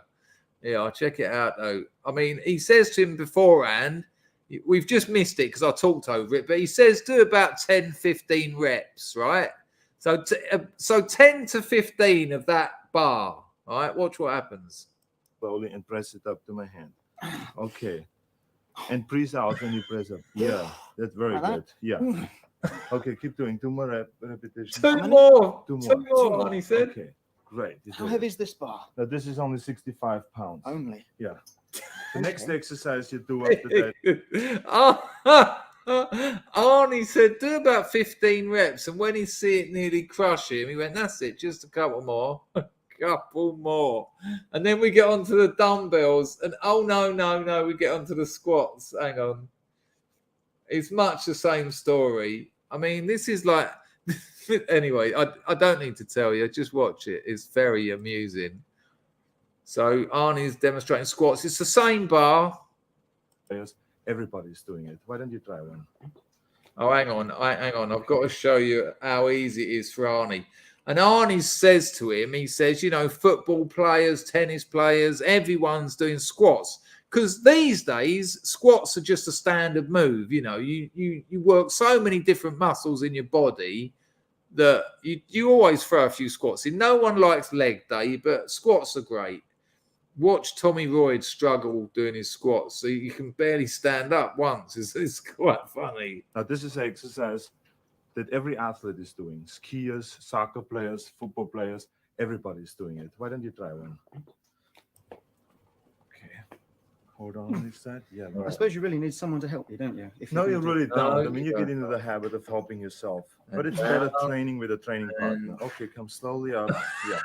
And slowly down again. I couldn't come up quickly if I tried. Okay. There we are. Okay. Well, good. That'll do. What about the little dumbbells? He takes it off him. Is there a simple Now the exercise we can do? dumbbells. I should Same imagine. story. Up. First thing he does. So when you do dumbbell curls, you hold them that way when they're down, right? You hold them that way, and then when you go up, you turn them, and then you do your curl. That's why it's called a curl.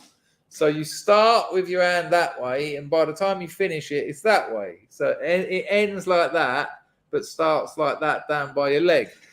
Tommy Royd doesn't even watch him how to do it. So the first thing he does is not that. And he struggles like fuck. I mean, they've only got to be about 6 keys. It's you know, again, I don't want to judge him, but I just found it funny because I don't think Tommy Royd expected it to be this difficult. I don't think he ever thought it would be this hard. And always very slow and concentrate on the muscle you're training. It's a very simple exercise that everybody can do right from the beginning. Why don't you try to do one? When you go in for a bodybuilding competition, what are the judges looking for? Straight away, not doing it right. Proportion, symmetry, the size of the muscles, you know, how you can pose. What are they, present the muscles 6s to or the something? Judges. Okay, why don't you do it the way I do it? You start turning it. You start right on the thighs, and then you turn it up, because the biceps has 2 jobs to do. One is to lift up the forearm, and the other one is to turn the wrist. Come on, Tommy, you've done 2. Yeah? Okay, very good. Yeah. Okay, well, we've got some. You're already pumped up. I can't believe that. This man is growing we've fast. had a good look at me doing it. It just made me laugh earlier. It really did. Yeah. Did you notice that? He also says, you know, you almost need someone to help you, didn't he? He says, nah. No. And he said, you know, imagine anyone who's bench pressed, imagine doing that on 2 chairs. I'm just trying to picture that. No. The potential for severe spinal damage is just too big. Right. Did I have anything else racked up that might have been of interest? That did make me laugh, I have to say.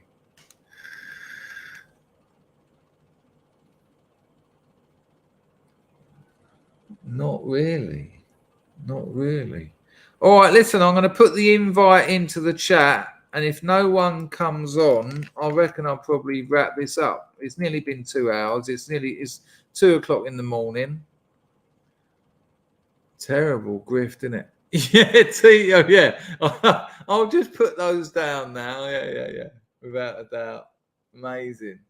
Who was it on here that thanked me for introducing them to David Foster Wallace the other day? That was incredible. What, that big bar was 10 keys each side. Good Lord. Yeah, he wasn't the strongest, was he?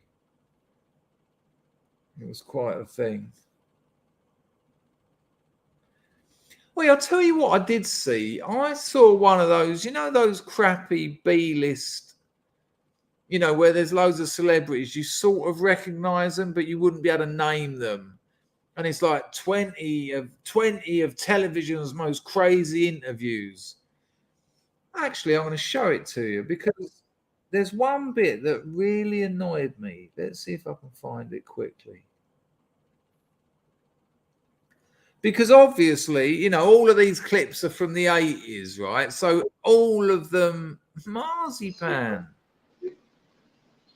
Hello, mate. Hey, Paul. What's happening in marzipan's world? I'm just back for a walk with the dog.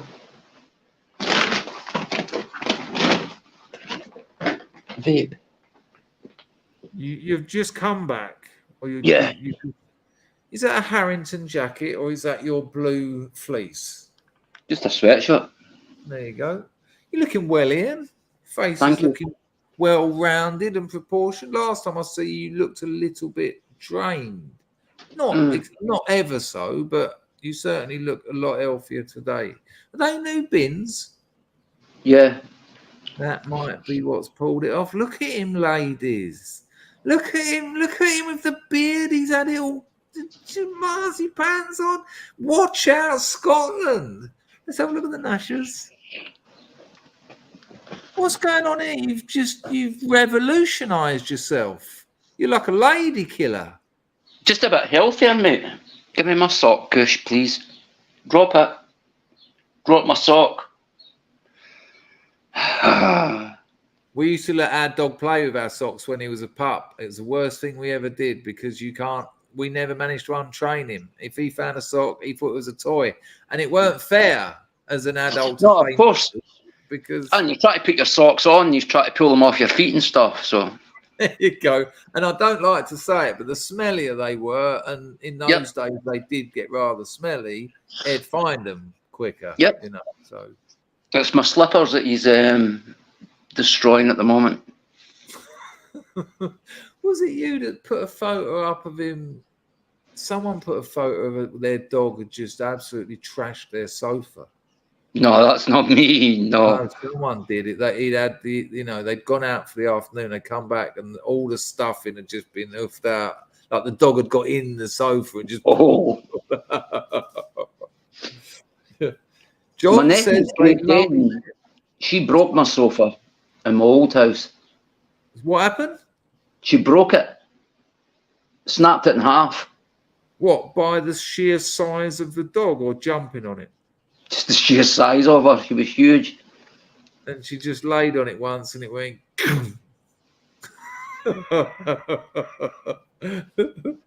Me as well. I didn't know they were bred for hunting deer. So I opened the back door of my place, which opens out to big open fields that's got loads of deer in them, and she was off. Boom. Wow. And how did you sort that issue out? They've got really small hearts, so they can only run so far, and then they've got to lie down. So I just had to search in a sort of had a bigger heart. 400 half-mile radius to find her, and she was just sort of lying in a ditch, pegged out. It's a stroke of luck, because I wouldn't be surprised if there's laws about hunting deer. Yeah. If the landowner found your dog on the back of a deer, you'd be in all sorts of trouble. Yeah. So they're rather nice glasses, Ian. Your whole appearance, you're a changed man. So you said you'd got healthier, and we had Packer yesterday was talking about he's changed his diet. I think someone else was talking about diet. What have you done to get healthier? Stop periodically self-medicating. I'm out walking with the dog and out on the bike quite a lot. Getting lots of sunshine. Stop smoking weed. Wow. Got really focused on my health issues with this hernia mesh and stuff like that. So can you give me them, please? Drop. Thank you. Did drop, yeah? Good work. Thanks. There you go. But you've stopped smoking weed. That's that. How did you find that, or how are you finding that? Fine. Really, you just done it? It's not as hard as heroin, is it?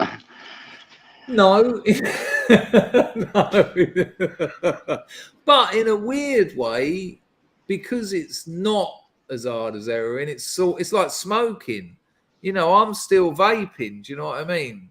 And I still think that smoking is harder to give up than heroin. well, that you understand my point there. You know, it's Because of the availability of it. Yeah, yeah, and the social acceptance and all that. You know, your life. You can walk around the streets smoking a cigarette. You can go into a shop and buy a pack. You know, but how much is a pack of tobacco now? Oh Christ, I don't know. I think it's about 15 quid. Wow. Yeah, that's a bag a day habit. Good Lord. Tobacco. Oh, you couldn't smoke a half ounce of tobacco a day, could you? No, what I meant was that's a bag of smack a day habit. So you could, you know, you could afford a heroin habit on how much the tobacco's costing you. Yeah. When you spoke to me before about this sort of stuff, you said, I'm sure you, correct me if I'm wrong, it might not have been you, but you said the problem is with sleep. And I've certainly had that when I've tried to give up certain drugs in the past and all that diazepam stuff. It's the sleeping when I give up a drug that I struggle with. If it isn't there, I'm looking at 2-3 hours just laying in bed for the first few weeks anyway. Apart from heroin. I took a rough one last night for some reason. I don't know why. You know what withdrawal pains feel like, and it felt like withdrawal pains in my elbow. I just could not get my elbow to settle. Yeah, it was a strange one last night, but I don't fight it now. I just get up. I won't do 10 rounds with the duvet. I'll just get up because you're more knackered when you get up if you fight the duvet all night. You know, that constant turning, trying to get comfortable. Yeah, it drives you nuts. It drives you absolutely nuts. What made you decide to stop smoking weed? Is this something you're thinking is full time, or are you just having a break, or are you going to just see how it turns out? Or financial, and I built up so much of a tolerance. Obviously, not taking painkillers and not self-medicating down that route.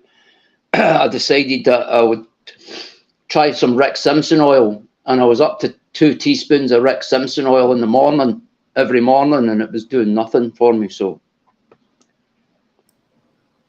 and that's a lot. And what was that? Were you buying that local or making it, or what? Okay, all right, that's fair enough.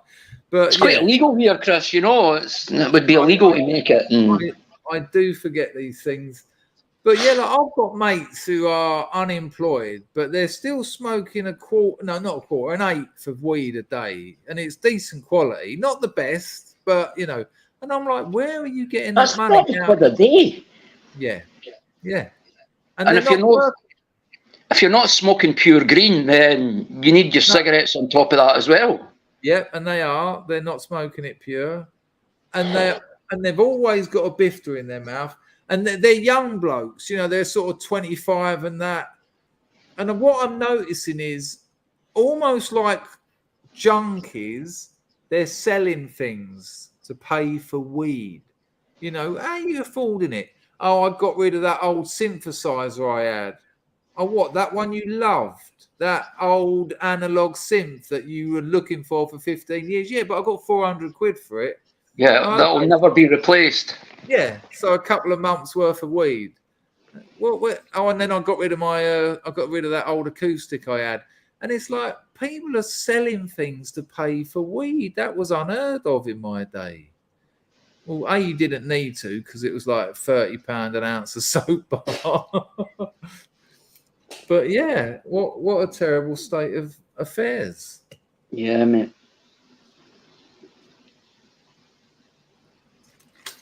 I feel a bit for the English the British climate, because you know when I watch a lot of these stoners YouTube channels because I quite like growing plants. I've always enjoyed growing. I've done my first hydroponics in like '93, I think, and I like all this new auto flower technology, but it's very difficult to do that in the British climate. You know, there have been a couple of successes. They're doing them. They're putting up those little polytunnels in the middle of the woods and that. If you've got a little greenhouse, but you know, I don't know.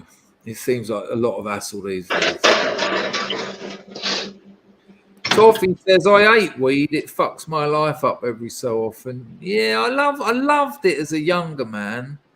I mean, I've got jam jars of the stuff, literally, of premium. But I'm like, I don't think I'll smoke weed now for about 5 or 6 months. And before that, it was about 2 months. You know, it wasn't like I just, you know, I have it when I have a drink, and I barely drink. So I've got these people coming over to interview me for a podcast. They want me I remember you saying the other night there. Yeah, they're going to pay me a few £100. That's all nice. But he said to me today, we'll have a few drinks beforehand.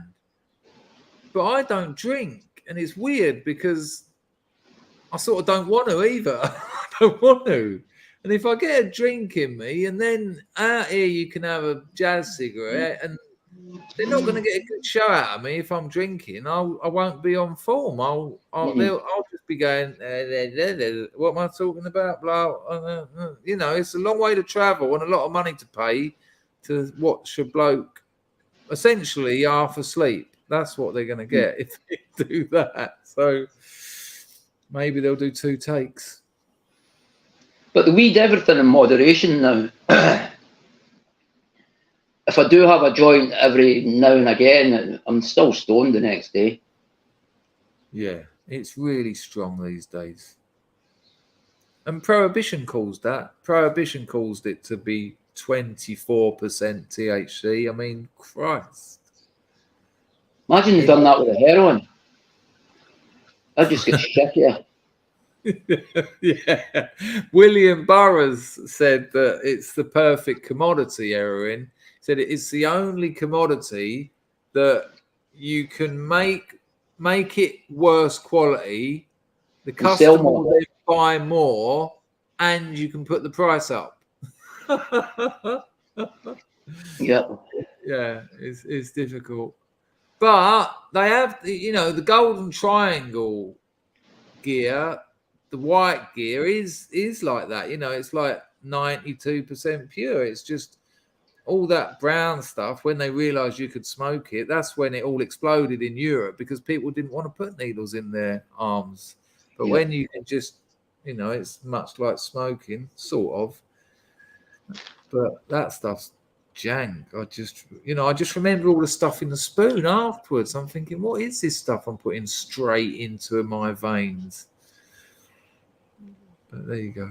So come on in. What's on the horizon? A while back, you talked about like doing some kind of tradesman work. Just getting my health back together. This, honestly, Chris, this I can't stress enough how difficult it's been with this hernia mesh. What is there? Nothing else, you know, that they can do, or is there something coming, or is it just learning to live with the? I've been referred. They've been attacking it with antibiotics. So in the past sort of 6 months, I've been on antibiotics, about 4 of them, constantly. But I've been referred back to the surgeons now, so I'm on the waiting list for them to see. What, Ian, can you explain what it actually is? What's happened? So it's a bacterial infection on the mesh. And because there's no blood supply going to the mesh, your antibodies can't get to the bacterial infection to fight it. So it's constantly just going through a circle of infections getting worse. Take antibiotics, the infection clears up, then the infection comes back, then infection, get antibiotics, infection clears up. So and that's what, and that makes you feel tired and drained because your body's there's extra demands being put on your body in like a cycle. Worst case scenario is a testicular infection, urinary tract infection, and kidney infection all at the same time. If I let it go too far. Yeah, so giving up the snouts and all that, probably a good idea. Not self-medicating, you know, not getting into so much pain that I'll go and score a bag just to take fucking pain away, you know, because I've let myself get that bad. Yeah, it's difficult when you know you can have a night off, you know. Yep. It is difficult. Mm. Are you still on subbies? Yeah, cutting them down now. I'm down to 3 milligrams a day. Okay. Again. But again, you know, once you step off that at some point, that it's a strong drug, buprenorphine, and that will be supplying a certain amount of painkilling. And so, not a lot, but you don't think so? I don't understand. I can't understand how people that took Temgesics back in the day got any sort of pain relief or any significant pain relief from them. Thank you, Mr. Funny Names. That's very kind of you. It's been a terrible grift today, so that's cheered me up no end, and I will continue to stream a little bit more. Very kind of you, Mr. Funny Names. Yeah, I used to have to people used to get me to take them Temgesics into prison. They absolutely loved them, but they didn't have habits. So, you know, they'd break one up between 5 of them under the tongue, and they'd be charging on them, not sedated. They'd be like, you know, weird. I find that all that weird. I've seen people vomit on them. What? Just it come up too heavy? Mm. Wow. Just like a hit from Kit, you know, where it makes you puke. It's been a while since that's happened, right enough, but a good 20 years. I would have thought that. Did you say 3 milligrams or 0.3 with the buprenorphine? I would have thought that's. I think to someone without a tolerance, I reckon they'd be gouged out for the night on that. And I reckon if I was on that amount of buprenorphine, I'd know about it when I come off it. I think so. Aye. Oh, definitely. I've just refreshed my entropy, and it would appear JC's in town, and he's dropped a bullseye into entropy. He says it's been a while since a bit of napalm. He actually said since a bit of napalm. I think he might have had a drink. Hope you're well, mate. All right, JC. I hope you didn't miss that. If you did, I'll hit you up on Telegram later and thank you. I am doing well. There, you know, things here and there, but that's very kind of you. That's put a smile on my face and my wallet. Trust me. Thank you, JC. Hope you're well. I'll tell you what. What were we? For people who don't know, buprenorphine or subutex, it's like methadone. They give it to you when you're coming off of heroin, and it's like a replacement. It's a partial agonist. But I hate this stuff. I don't get on with it at all. But it seems to be working for Ian. I don't know if he's disappeared or there you go. I've tried to show your dog, but it just looked like it all merged into one. No, same colour as the sofa, Ian. I can't see any dogs. Oh yeah, there. I can see him. Hello. I can see a little bit of white on his bottom lip and his eyes. Like his dad. Mr. Funny Names has dropped $23.99 in. Ian, it would appear your presence has caused a flurry of donations. You're welcome. I told you were looking good. Skin and Tonic says his brother's still on the subbies after all these years. I don't think. No, they don't call them jellies. Jellies, diazepam, the old jelly. No, not Temgesics. Temazepam. Yeah. Or jellies. That's it. You don't get them anymore, do you? Can't get them because people used to shoot them and they jam up your veins. You get chalky ones, but they're not the same. But buprenorphine, I hated it. I went to a rehab when buprenorphine was first being used, and they didn't really know what they were doing. So obviously, on the rehab form, it said, "Do not use on the day you're coming." I mean, oh, okay, yeah, that's all right then. Yeah, of course. You know, if I could do that, I wouldn't need rehab. So I've had one when I got out of bed. You know, I've got about 1 gram, and I'm thinking, well, I'll be using all of that before I get to rehab. I've even gone into the public toilet opposite the rehab to have the last 2 bits of it. So I've had them. I've walked in there. I'm yellow, jaundiced, sick as a dog, but fucked and uncaring. And they've said, right, we'll show you where you're going to stay. Like it was like a residential rehab, but the rehab's here. And then when the day's finished, they take you to a house where a few of you live. Do you know what I mean? A few of you, right. They take me back there, and she's got out 2 8 milligrams of subutex, so 16 mil, right? And she went, right, you've got to take these now. And I said, no. She said, you've been here less than 5 minutes and you're already telling us how to do our job. I said, well, yeah, because if I have them now, I will be puking, I'll be shitting, I will be right in the middle of an acute withdrawal within about an hour. Did you take them to spite them?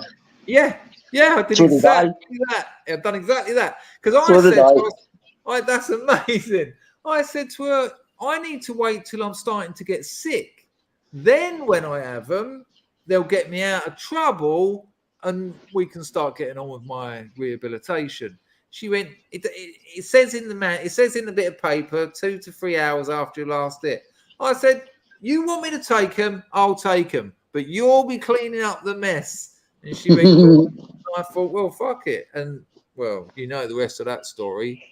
I didn't even get to the rehab for 3 days. They absolutely fucking wankered me. Well, the only way to start feeling better after that is take as much kit as you can. Did you do it to spite them? Yeah. I did it in intensive care. Wow. I was laid out with a broken neck, a broken back, and body just smashed. And I'd been on morphine for 3 days, ketamine, and there was a intramuscular ketamine drip in me, and I had the green button for the morphine.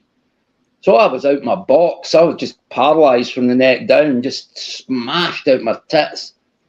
And the pain doctor came to visit me and said, oh, it's got here on your thing that you take buprenorphine. Well, I was like, oh, no, you don't want to be giving me that. You'd been just on the morphine and they said it's time for subutex, buprenorphine.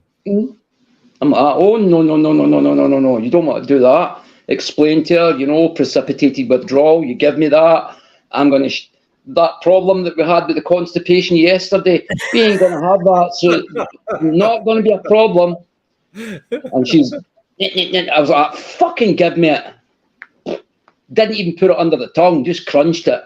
Yeah, there we go. What was it, 20, 30 minutes? 15. But remember, I've got a smashed spine, so I'm lying in intensive care, like, convulsing and spewing and shitting. And fucking hell. And you've got those dry retching. I'm sure that was nice. Sneezing. A broken neck, and I'm... Yeah, 6 at a time, yeah. Fucking. So she came to me, what can we do? I says, you get the biggest syringe you can, you fill it full of diamorphine, you bring it here, you put it in that thing in the back of my hand, and you keep pumping until I tell you to stop.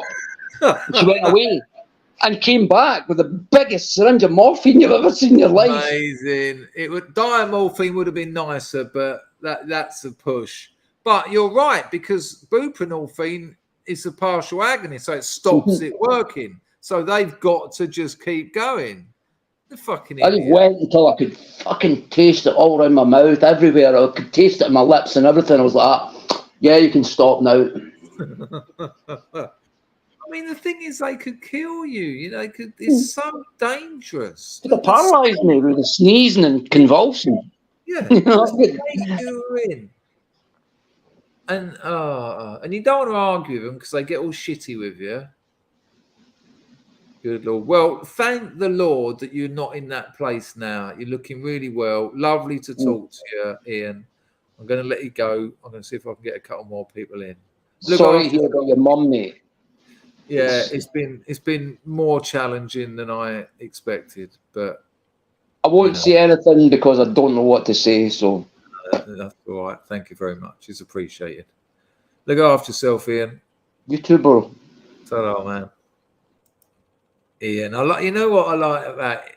Me and Ian are very different characters, very different people, but we have something that we've got in common. And as soon as he said, "Did you do it to spite them?" Very few people would understand that, and that cracked me up because I did. I just thought, "Go on, then. You'll be tidying up the mess. I won't be able to stand up." And she was all shitty with me. "You've only been here 5 minutes. Stop telling us what to do." You know, she'd never had heroin in her life. Turned out she was a volunteer. Great service, NHS. And I'll tell you what, they give me them subbies 16 milligrams, right? And you get like a little grace period of about 20. Well, Ian said it was 15 minutes for him. It was about 25, 30 for me. And so when you get it, you suddenly brighten up because it's a partial agonist. But it partially connects neurotransmitters of dopamine. So you think, "Oh, this is great. I feel fine." But the other half of the drug is clearing out all the scag, right? So all those other neurotransmitters that have been bathing in heroin, it just strips them of it. So they're driving me. They've shown me my little room. I've put my bag down. They searched my bag. They've missed the 200 Valium I got up my arse because, you know, they don't do a proper, it's not like a prison search, which makes it pointless. And they're driving me back down to the rehab centre. On the drive there, I said, "You better open the window." She's opened the window. I go, "Wah!" Like my eyes are running. Like Ian said, I'm sneezing, you know. I actually remember, now if you're eating or there's children around, I'd avoid this. But because I knew I was going to shit myself, I had to I had to plop out the little bung of diazepam into my hand because I knew any minute now, all over her car. I was like, "Yeah, sorry about the shit. That'll be the fucking medicine you just made me take." She's even bothered. You know, she's not having it. "No, I'm right. That poo and that vomit, it'll be over in a minute." She opened the door to the rehab centre and I am bouncing off of the walls because I haven't got no energy. I'm just sort of going, when I'm sliding down them. There's a couple of parents with like their 17-year-old daughter or something in the what do you call it, reception area, talking to the owners of the rehab about the treatment they're going to give to their daughter. And I'll never forget as I've walked in there with snot hanging out my nose, puke still just dribbling out my mouth, eyes watering, you know, shaking, the smell of shit because it's dripping out the bottom of my joggers. I heard the bird behind the jump say to this family, "We will make sure your withdrawal is as comfortable as possible." And bang, and they saw me and they were like, the boss of the rehab centre saw me and went, "What's he doing here?" And she said, "Well, you told him to bring him back." She went, "Not in that state. What have you done to him?" And they sent me home. 3 days I was at home. Girlfriend's on the blower.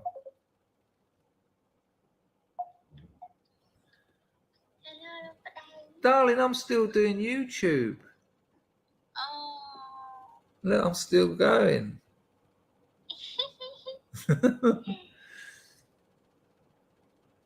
Sorry, darling. I'll talk to you tomorrow when I'll call you when I wake up and when you're in the taxi to Old Campong. Good. All right, darling. I love you very much. I love you. I miss you. Oh, I miss you too. Oh, all right. Bye, my love. Love you. Bye. Yeah, they had to send me back to the residential area, and they had to get a nurse to look after me. 3 days I was there, crawling from the bedroom to the bathroom when I needed to use the toilet, and I didn't get to the toilet. I got to the bathroom and just done it on the floor and a little bit on the crawl there. When I finally managed to get a bit of energy back, the boss said to me, "Is there anything we could have done better?" I said, Yeah, you should have listened to someone who's had experience in this field, who spent the last few years using subutex when I'd run out of gear or couldn't score. And you do not take it 20 minutes after your last hit. You know, you wait till you're getting sick. It was ridiculous. Anyway, they paid the price. I wouldn't have, you know, I had a shower in me as well. I was standing. I was like, you know, you wouldn't believe it. I was like, you reap what you sow sometimes. Right, some super chats and entropies to catch up with. And now I've got it all working nicely. We can do it like this. Mr. Funny Name says, my doctor put me on subutex for kratom. He's put your habit up. You've got to be doing some kratom to need subutex. 10 milligrams. No, that's like a 4 bag a day habit. You've got an organic Thai leaf that isn't even an opiate. It's actually from the caffeine family. Have a smack of it. Have a buprenorphine. No, that's insane, Mr. Funny Names. Yeah, there you go. 2 milligrams would have done. Yeah, if that, 1. Anyway, I never took it, but it did the job. But dangerous, yeah. Insane. Why did he do that? Because he got paid more money giving out that script. Get you on it, then he'd have to give you more. And every time you get another script, he gets a bit more money. That's how the industry works. And your life is, you know, fuck your life. Don't worry about that. I've got a kratom problem. All right, well, let's taper you on kratom. Or let's taper you on codeine. Fucking subutex. It's shocking. I'm so sorry to hear that. And well done that you didn't take it. Because back in the day, you could only have buprenorphine if it was supervised consumption. So you'd go to the pharmacy, you'd put it under your tongue, and you'd have to show them in your mouth. You'd be like, afterwards. And what people would do they'd stash it up there and then sell it so they could buy gear. So what they then done, well, I've told the story many times about when he crushed it up, but in the BNF it says you can't change the form of scheduled drugs. But what they then started doing was you'd put it in your mouth and you'd have to sit there for 5 minutes under your tongue, sublingual. Then they'd make you drink half a pint of water. So if you've got it stashed, no, you haven't. But that's madness. I'm so glad you didn't take it. What an insult. What a desperate thing they've done to you. Mr. Funny Names again. This is very kind of you, mate. What's the point in subs if you don't feel the relief? Well, the weird thing is you have a small withdrawal getting onto them and you have a withdrawal getting off of them. So the withdrawal's kind of divided into 2. I mean, I'd rather just have 1, you know. But after a few days, you do get relief. And it means you don't have to score, you don't have to find money and all that stuff. And if you're going into a treatment centre, if you're going into rehab, for some reason, they won't give you heroin. They won't give you what you're addicted to. They'll give you something that is probably more harmful, but Big Pharma control it. So, you know, who cares? Someone's making a load of money. But it just takes a few days to get onto it. The worst one is getting from methadone onto subutex, which I've seen that so many times. But yeah, that it's shocking what you've just told me. Good Lord, so many donations from Mr. Funny Names. I mean, the initial relief of subbies, need to feel it to have faith. Yeah, you need to get sick first. If you go without gear for like 24 hours and the withdrawal's coming on, then you have subbies and then you feel the relief. And then you're like, oh, great. And then you're on them. But they don't do that. They make you have it too early because they're stupid. And, you know, medicine is such a broad stroke. You know, oh, everyone's the same, but they ain't. You know, I don't get on with subutex. It doesn't do what it's meant to do. It nearly killed me in Thailand. My doctor gave me patches, you know, the buprenorphine patches. And I went to Thailand and I didn't use them. I just thought they haven't worked in the past, but it'd be nice to have a backup plan if this don't work. And I was in agony. I had £100 a day white heroin habit, which is about 20 bags of street brown on the spike. Quite a big habit. And it was agony. By about day 4, it was agony. So I put these buprenorphine patches on. Day 4 without. And I just went into this hellish, sort of nightmarish, the earth just opened up and swallowed me in. And, you know, it was withdrawal. It was a very acute withdrawal. But I couldn't keep down water. And every time I tried to have a sip of water, I'd be like, the kilos were dropping off me every day. I was losing about 1 kilo a day, if not 2. And by the 4th day, I'd had no water in 4 days. And the Thai bird, this is all in my novel, by the way. It's a grotty bit of the novel, but it's worth getting to because there's about 300 pages before it warning you. The girl said to me, you ain't sweating. You're not sweating. You're in Thailand. It's like 35 degrees. And I thought, I said, I haven't had any water for 3 or 4 days. I got the phone out to go on Google, but I couldn't see because I hadn't had any water I was dying. And I've finally managed to sort of focus with one eye. It took me about an hour. She couldn't do it because she couldn't write in English. It took me about an hour to type in and search for how long can you survive without water. And I mean an hour because I couldn't properly see and I was shaking so much I was typing the wrong words. When I finally got it, it said something like 85% of adults will be dead if they haven't had water in 3 days. And I was like, well, it's been at least 3 and I think 4. And I'm not sweating. There's no liquid. You know, my eyes were sticking together. My mouth was like soupy. And I thought, I'm dying. And I ripped those patches off and I got a flight to Koh Samui where I knew I could score. And that was one of the most hideous journeys of my life. Oh, my days. Middle of acute withdrawal, subutex coursing through my body, making it all ultra surreal.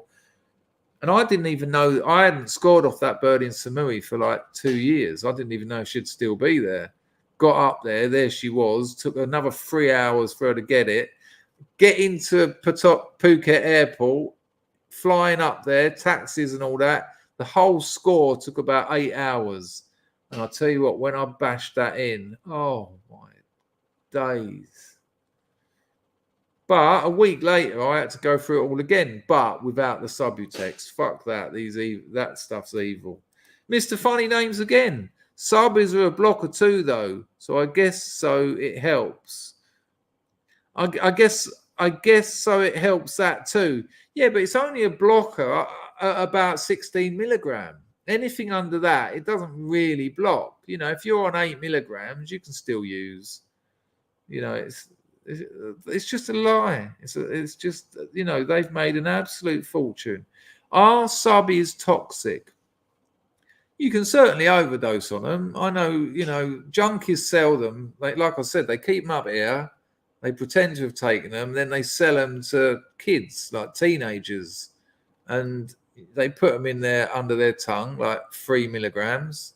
They have a few beers, a couple of benzos, and they wake up dead. they're dangerous, like most opiates in the wrong hands. And of course, thank you for all those donations, by the way. But that's why, Big Pharma has just filled the much like America has had the oxycodone, the OxyContin, the hydrocodone crisis. The UK is going through like a buprenorphine crisis. Like it's got, the unspoken methadone crisis in the UK. Junkies sell their methadone. They don't want that shit. They want gear. But people who haven't got habits buy it for the odd night out. You can have like 5 mil of methadone. You'll have a weekend off. And when they're giving you like a bottle of Ficeptone, a fucking litre, you can sell 5 mil of that for like 10 quid. Put an optic on it, round at your bar. Here you go, mate. Here you go. Ridiculous.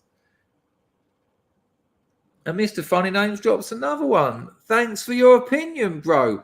I'll tell you what, Mr. Funny Names, you might like my Substack. I write loads of stories about all this sort of stuff. The link's in the description. You'll see it's Substack. It's totally free.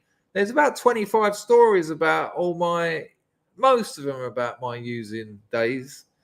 So yeah, if you like reading, or even if you don't like reading, you might like them, because a lot of people who've read them say they don't like reading and have rather enjoyed them.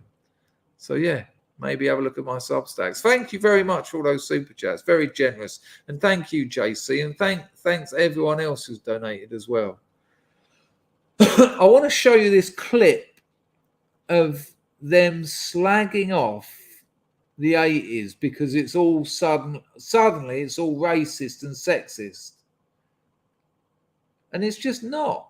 I'm like, this is embarrassing. How dare you? And well, you'll see what I'm saying. You'll see what I'm saying. I've just got to get the right bit. It's called Channel 5's the most shocking TV interviews ever, and they're not. They kind of are, but not for the reasons they think. I'm just scanning through it. Hang on.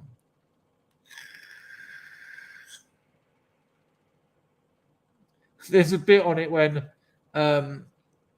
Charlie Sheen says he was slamming 7-gram rocks. No, you weren't. You weren't. There's not even a syringe that you can put 7 grams of crack in. It's ridiculous. But that's not the bit I want to show you. Here we go. Here we go. Right. So it's the infamous Grace Jones on I can't remember what not going to unnecessarily call him a fucker then. The infamous Grace Jones interview, right? Now, what I want you to look out for is the way they oh, Mrs. Meanit's in here. Hello, love. Where am I going?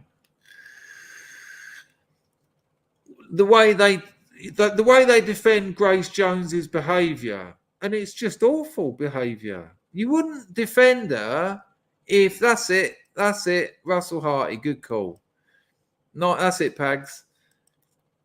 Just watch. I might get yeeted for it. This is my mate's brother, by the way. This is Hardeep Kohli's brother.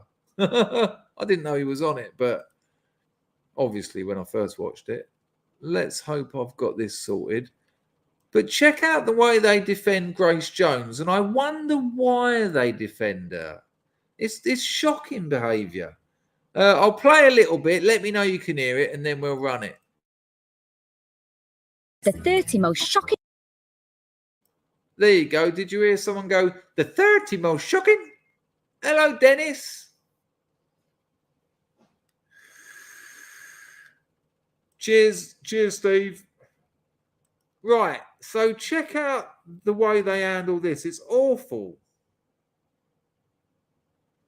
Salmon says the stream's a bit shaky. I can't do anything about it, I'm afraid. The internet says it's on full power. It could just be you. Anyone else getting it? Well, we're going to have to run with it anyway. Here we go. interviews ever to have graced our screens. You've got comedy gold right here, right now. And it's the feistiest encounter yet. Get ready for the unlikely pairing of formidable 80s pop idol Grace Jones and... Now, I must admit, I don't find, apart from Sade, I don't find black women that attractive. They're not really my type. But there's something about Grace Jones that I think I probably would. I think you'd learn something. Anyway, excuse me. That's all right, Paul. Always good to be told, just in case it's across the board. No problem, mate. Appreciated.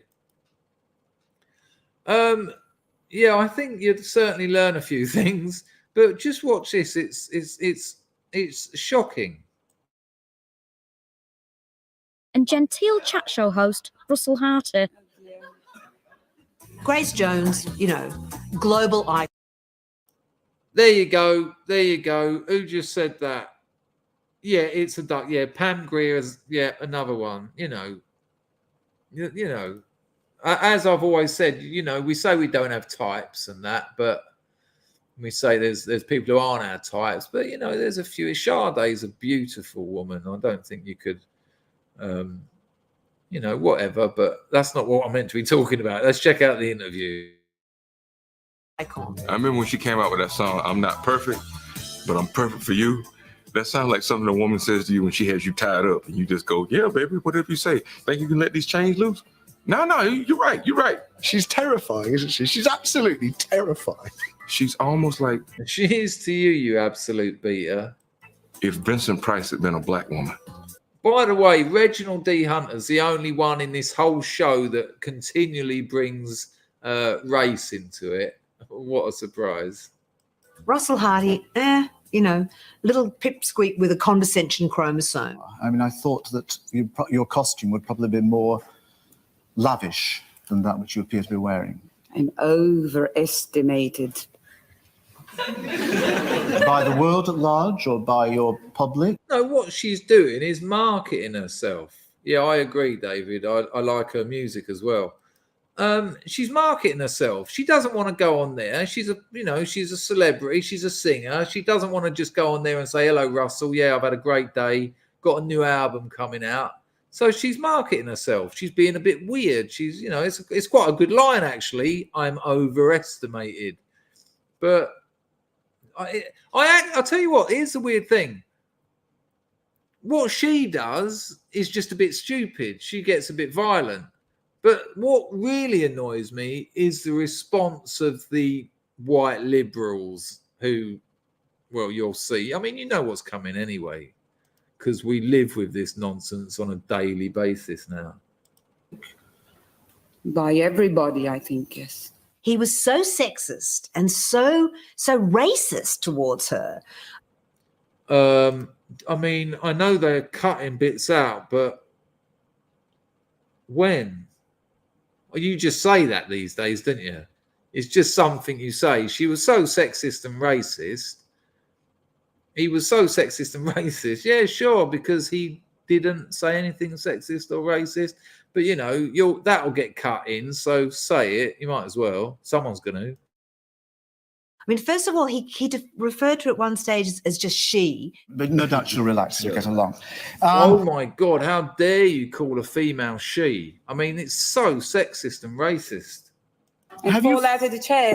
Yeah, that's right. Fall back on it now. Then he said, oh, it has come to life. It's coming to life. It's coming to life. Yeah, he's making jokes because it's a chat show. It's funny. She's being very weird and peculiar, which is her right. She's allowed to be weird and peculiar. She's putting on a performance. She's putting on a show. She's trying to sell records. But you've got to let him respond how he wants to respond as well. That, you know, that's something I'd sort of say. Oh, it's moving, it's talking. It's not racist. It's not sexist. He's bantering with her. He's giving as good as he's getting. There's absolutely nothing wrong with that. Unless you're saying, no, you can't say anything bad about her because she's a woman and she's black. And if you are saying that, that is the classic bigotry of low expectations. No, you've got to treat them like they're stupid. And that is ridiculous. And you know what that is? It's sexist and it's racist, and I don't like either of those. And she really doesn't like the fact that he keeps turning his back. If you turn your back to me one more minute, really, I have got this to talk has to been this. going on too long. To do this to Grace Jones, I mean, he's taking his life in his hands. Well, maybe I should go right now. What a bizarre thing to say. She was having a go at Russell Harty for being racist and sexist. Oh, but to dare turn your chair to talk to another guest, smiling, to do this to Grace Jones, you're taking your life in your hands. Why? What, is she violent? Is she going to stab him? What? Why are you taking your life in your hands to dare turn 15 degrees? I mean, has he got to face Grace Jones and talk over his shoulder to the other bloke? You know, Grace Jones is being an attention-seeking bitch at this point. And he just wants to give the other bloke a bit of airtime who's just sitting there, wants a chat, which is why he was brought onto the show. Now watch them support her violent outburst. It's crazy. Racism, no. Sexism, no. Violence, that's all right. No, she's a woman, isn't she? She's a black woman. Let her be violent. What kind of world lives by those standards? No, it's basic civics. You have rights, and you're expected to contribute. You have rights and you have duties, but it goes out the window when it comes to race. Okay. No, don't go right now unless you really want to. Well, don't turn your back on me anymore. I can't look at you. No, hold. Grace Jones slap. Why do the audience applaud? Oh, that's it. That's it. Start slapping the man. What do you reckon had happened if he had started slapping her? Shut up, Jones. I'm trying to talk to the other bloke. Yeah. Even in the 80s, we were suckered into this nonsense. She's hitting him. That's illegal, isn't it? You're not allowed to hit people. You're not allowed to hit people. A civilized society doesn't just start lashing out physically because they're not getting what they want. But the audience, whack, whack, whack, whack, like seals, whack, whack, whack, whack, whack, whack, whack, whack, whack, whack.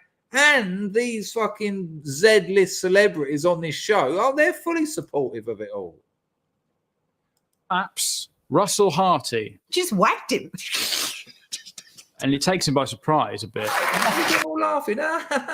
She's beating him up. Hold on, just a moment. Just Move your chair back a bit or something. She just hit him, and every woman in the audience was with her. Because some of them are like, yeah, you have been turning Oh my God, look at this one. Yeah, you have been turning your back on him. your back. I don't stand by anybody hitting anybody. Yeah, but you do. And you're about to say but. But it was magic television. Oh, there you go. Fuck it. Fuck it. I don't, doesn't matter, does it? It was magic television. Would it have been magic television if Russell Hart had gone, can you shut up? No, he would have been in prison. He'd never have worked again. Shocking. I just couldn't believe it. And did you see that Australian woman? Yeah, every woman in that audience was like, yeah, you hit him. Oh, that's nice. Domestic violence is highest among lesbians. And then when you go to heterosexual couples, it's about 50-50. In fact, I think 42 would probably be able to give us the proper numbers, but the last set of numbers I looked at would suggest it was more women against men, because man has got more to lose, of course. A woman can lay into a bloke. That bloke can't really do much about it. If you saw me and 42's first chat about the men's rights movements and the things 42 was saying, the woman gets the house that you paid for, that you're still paying the mortgage for, but you can't go and get benefits. No, because you've got a house and you've got a job and you're paying a mortgage and you're paying child support. But you're not living in your house because the wife gets it and the kids get it. So you end up homeless. And these people support that sort of thing. You can see it. I don't support it, but it made great television. Imagine Imagine a bloke slapped a woman about, and I went, look, I don't support it, but that's wicked telly, isn't it? Watching that bird getting slapped about. I'd never say that. I'd say that's ridiculous. All the women in that audience, I bet half of them were probably thinking, yeah, this has got a bit awkward, hasn't it? There you go, John. Absolutely nailed it. Where are we going? Oh, Mr. Funny Names, dropping the donations like nobody's business. She reminds me of Wesley Snipes. It's a fair point. I didn't know who it was when I first saw her. I couldn't. He's got exactly the same barnet, hasn't he? He's got the same haircut. Oh my God, is that a mouse? Well, no, it's just my shadow. Yeah, she does look a bit like Wesley Snipes in Demolition Man. I would though. Yeah, I think at that age I probably would. Yeah, I probably would. Yeah, I think I'd be lying if I said no. More for a sort of insanity. We all know that mental women are, you know, they tend to be pretty good in bed. That's just the thing that I've experience has taught me. Race and color mean nothing. It's how people act. Well, yeah, but yeah, but that's not how the left live it. It doesn't work like that. You don't. It is our way round, but you turn it round. They don't give us the same privileges as they have when they work it like that. It's all, of course, it's behavioural. Of course, it's very behavioural. In my very humble opinion, well, it's your opinion, so you don't need to put humble. It's your opinion. It just so happens, though, that a lot of certain behaviours are associated with certain ethnicities, and you're not allowed to say that, but you know, the numbers are in on that. Right, where am I going now? What's the time? Good Lord, I knew it. I was going to do another short one, and it's now been nearly 3 hours. It's been lovely. We've had about 120 people here for the duration. I'm going to go here. I'm going to do this. Well, right, listen, people, we have to the end of today's stream. I want to thank everyone who donated, because without donations there's no streams, and there's been some very generous donations, and all donations are generous, whether it's 150, whether it's 50 like JC, whether it's loads that Mr. Funny Names gave. Any generation is much appreciated, especially at this time. Things are getting a bit difficult out there with the American markets. Most of my marketplace is America. Biden's wrecked America. People can't afford to buy things. You know, I found out yesterday that 40%, I think I put it on Twitter, 40% of British people pay 100% of the taxes. Wow. The welfare situation in the UK is nuts. Let me see if I can get that up, actually. I don't know. Did I read this out to you yesterday? I don't know if I did. Shouldn't take too long to find. Oh, also, have a look at this. This is a good thing I found. Hang on.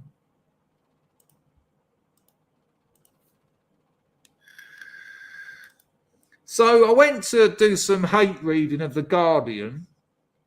And this was part of their, will you give us some money? You know, when you read The Guardian, they always say, it's only the price of a cup of coffee. Yeah, Starbucks coffee. It's like about a tenner. Look at what The Guardian said. We know not everyone is in a position to pay for news, but as we're reader funded, remember that line, but as we're reader funded, we rely on the ongoing generosity of those who can afford it. This vital support means millions can continue to read reliable reporting on the events shaping our world. Will you invest in The Guardian this year?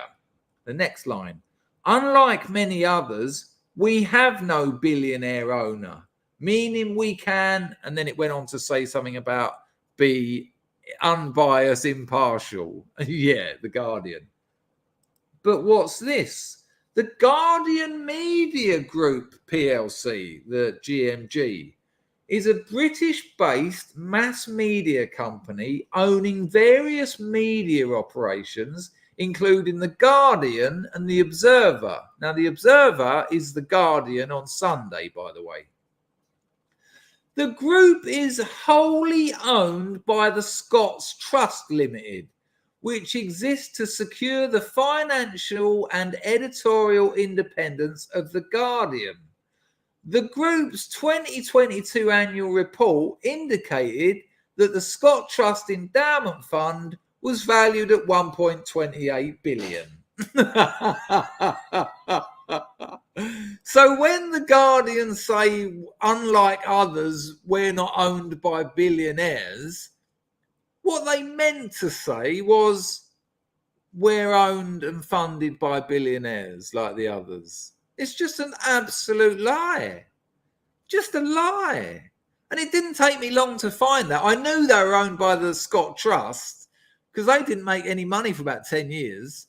I thought, hang on a minute, how much is the Scott Trust worth? Looked it up, over $1 billion.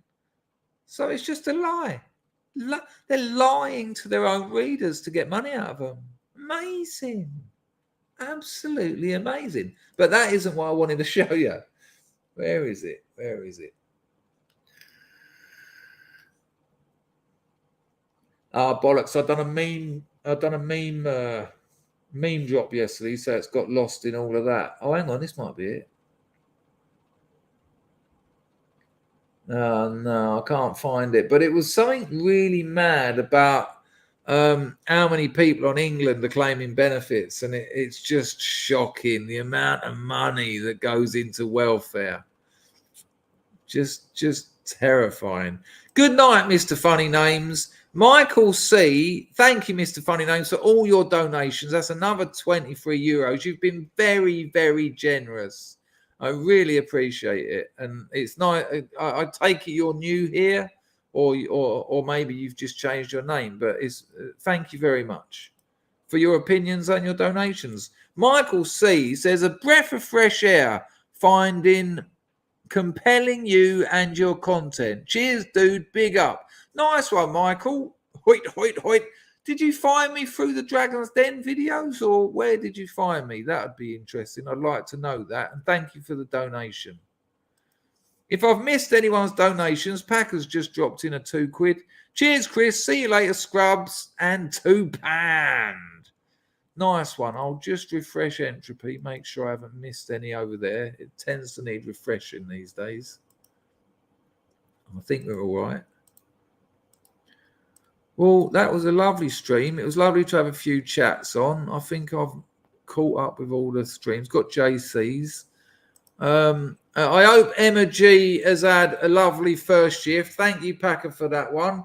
We will end with a bit of Bally G, Paul Mumford, Deep Water, and there's a donation. I will read out all the comments as the music plays. Thank you, John Palmer. Much appreciated. Big up to you. Hoyt to you, JP. Thanks to everyone who come on for the call-in. Thanks to everyone. Thanks to Steve Cran Rags for looking after the place. Thanks to everyone who donated. Without the grease, and the cogs don't grind. And thanks most of all to all of you lot who keep coming back and keep this wonderful community going. Bless you all. Here's Bally G. Let me know you can hear it, because so far this stream's gone almost perfect. So if I can bodge it, it will probably be now.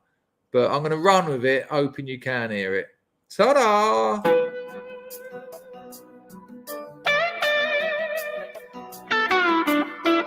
I am on Substack. Yes, Henry, thank you. Link in description.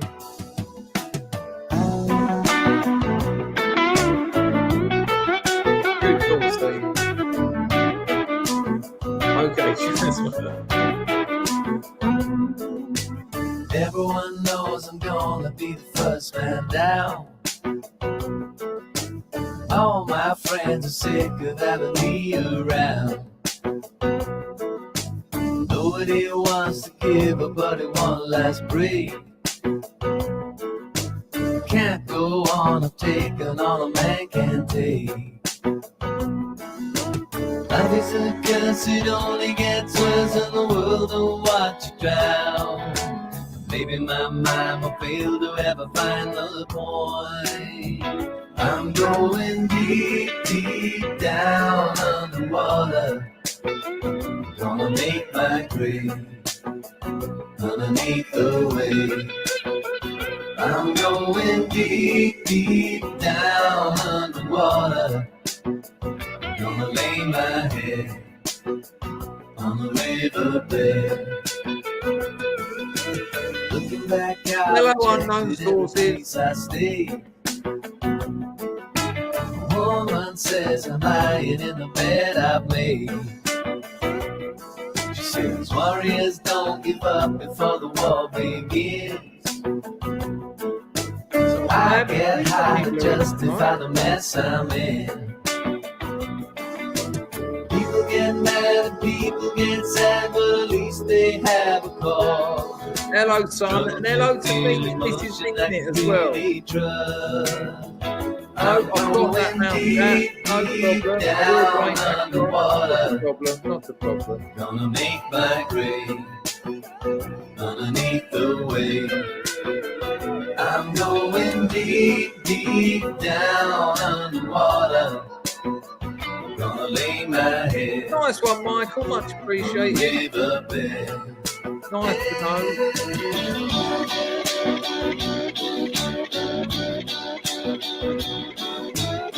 Here's Mr. Funny Name. Yeah, it's the best mate too. One of them.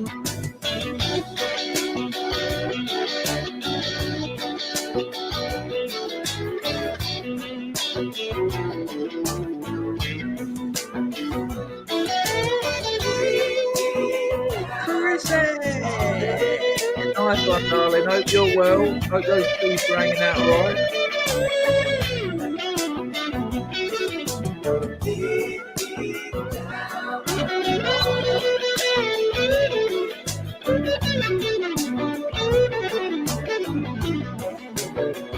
I'm going deep, deep down underwater. Gonna make my grave. Yeah, no, I've got that. I've got that now, John. Yes, I'm going deep, deep down underwater. Gonna lay my head on the riverbed. I'm going deep, deep down underwater. Gonna make my grave. Mr. FM Birchall fan, yeah, that did sound a bit weird. What's Twitter? The link's in the description. It's at Junkie with IE, not Y, rights. But it's in the description of all my videos. It's probably a better, easier way to find it. Yeah, get over there. I do a meme drop every few days of about 25 memes and silly things from the news.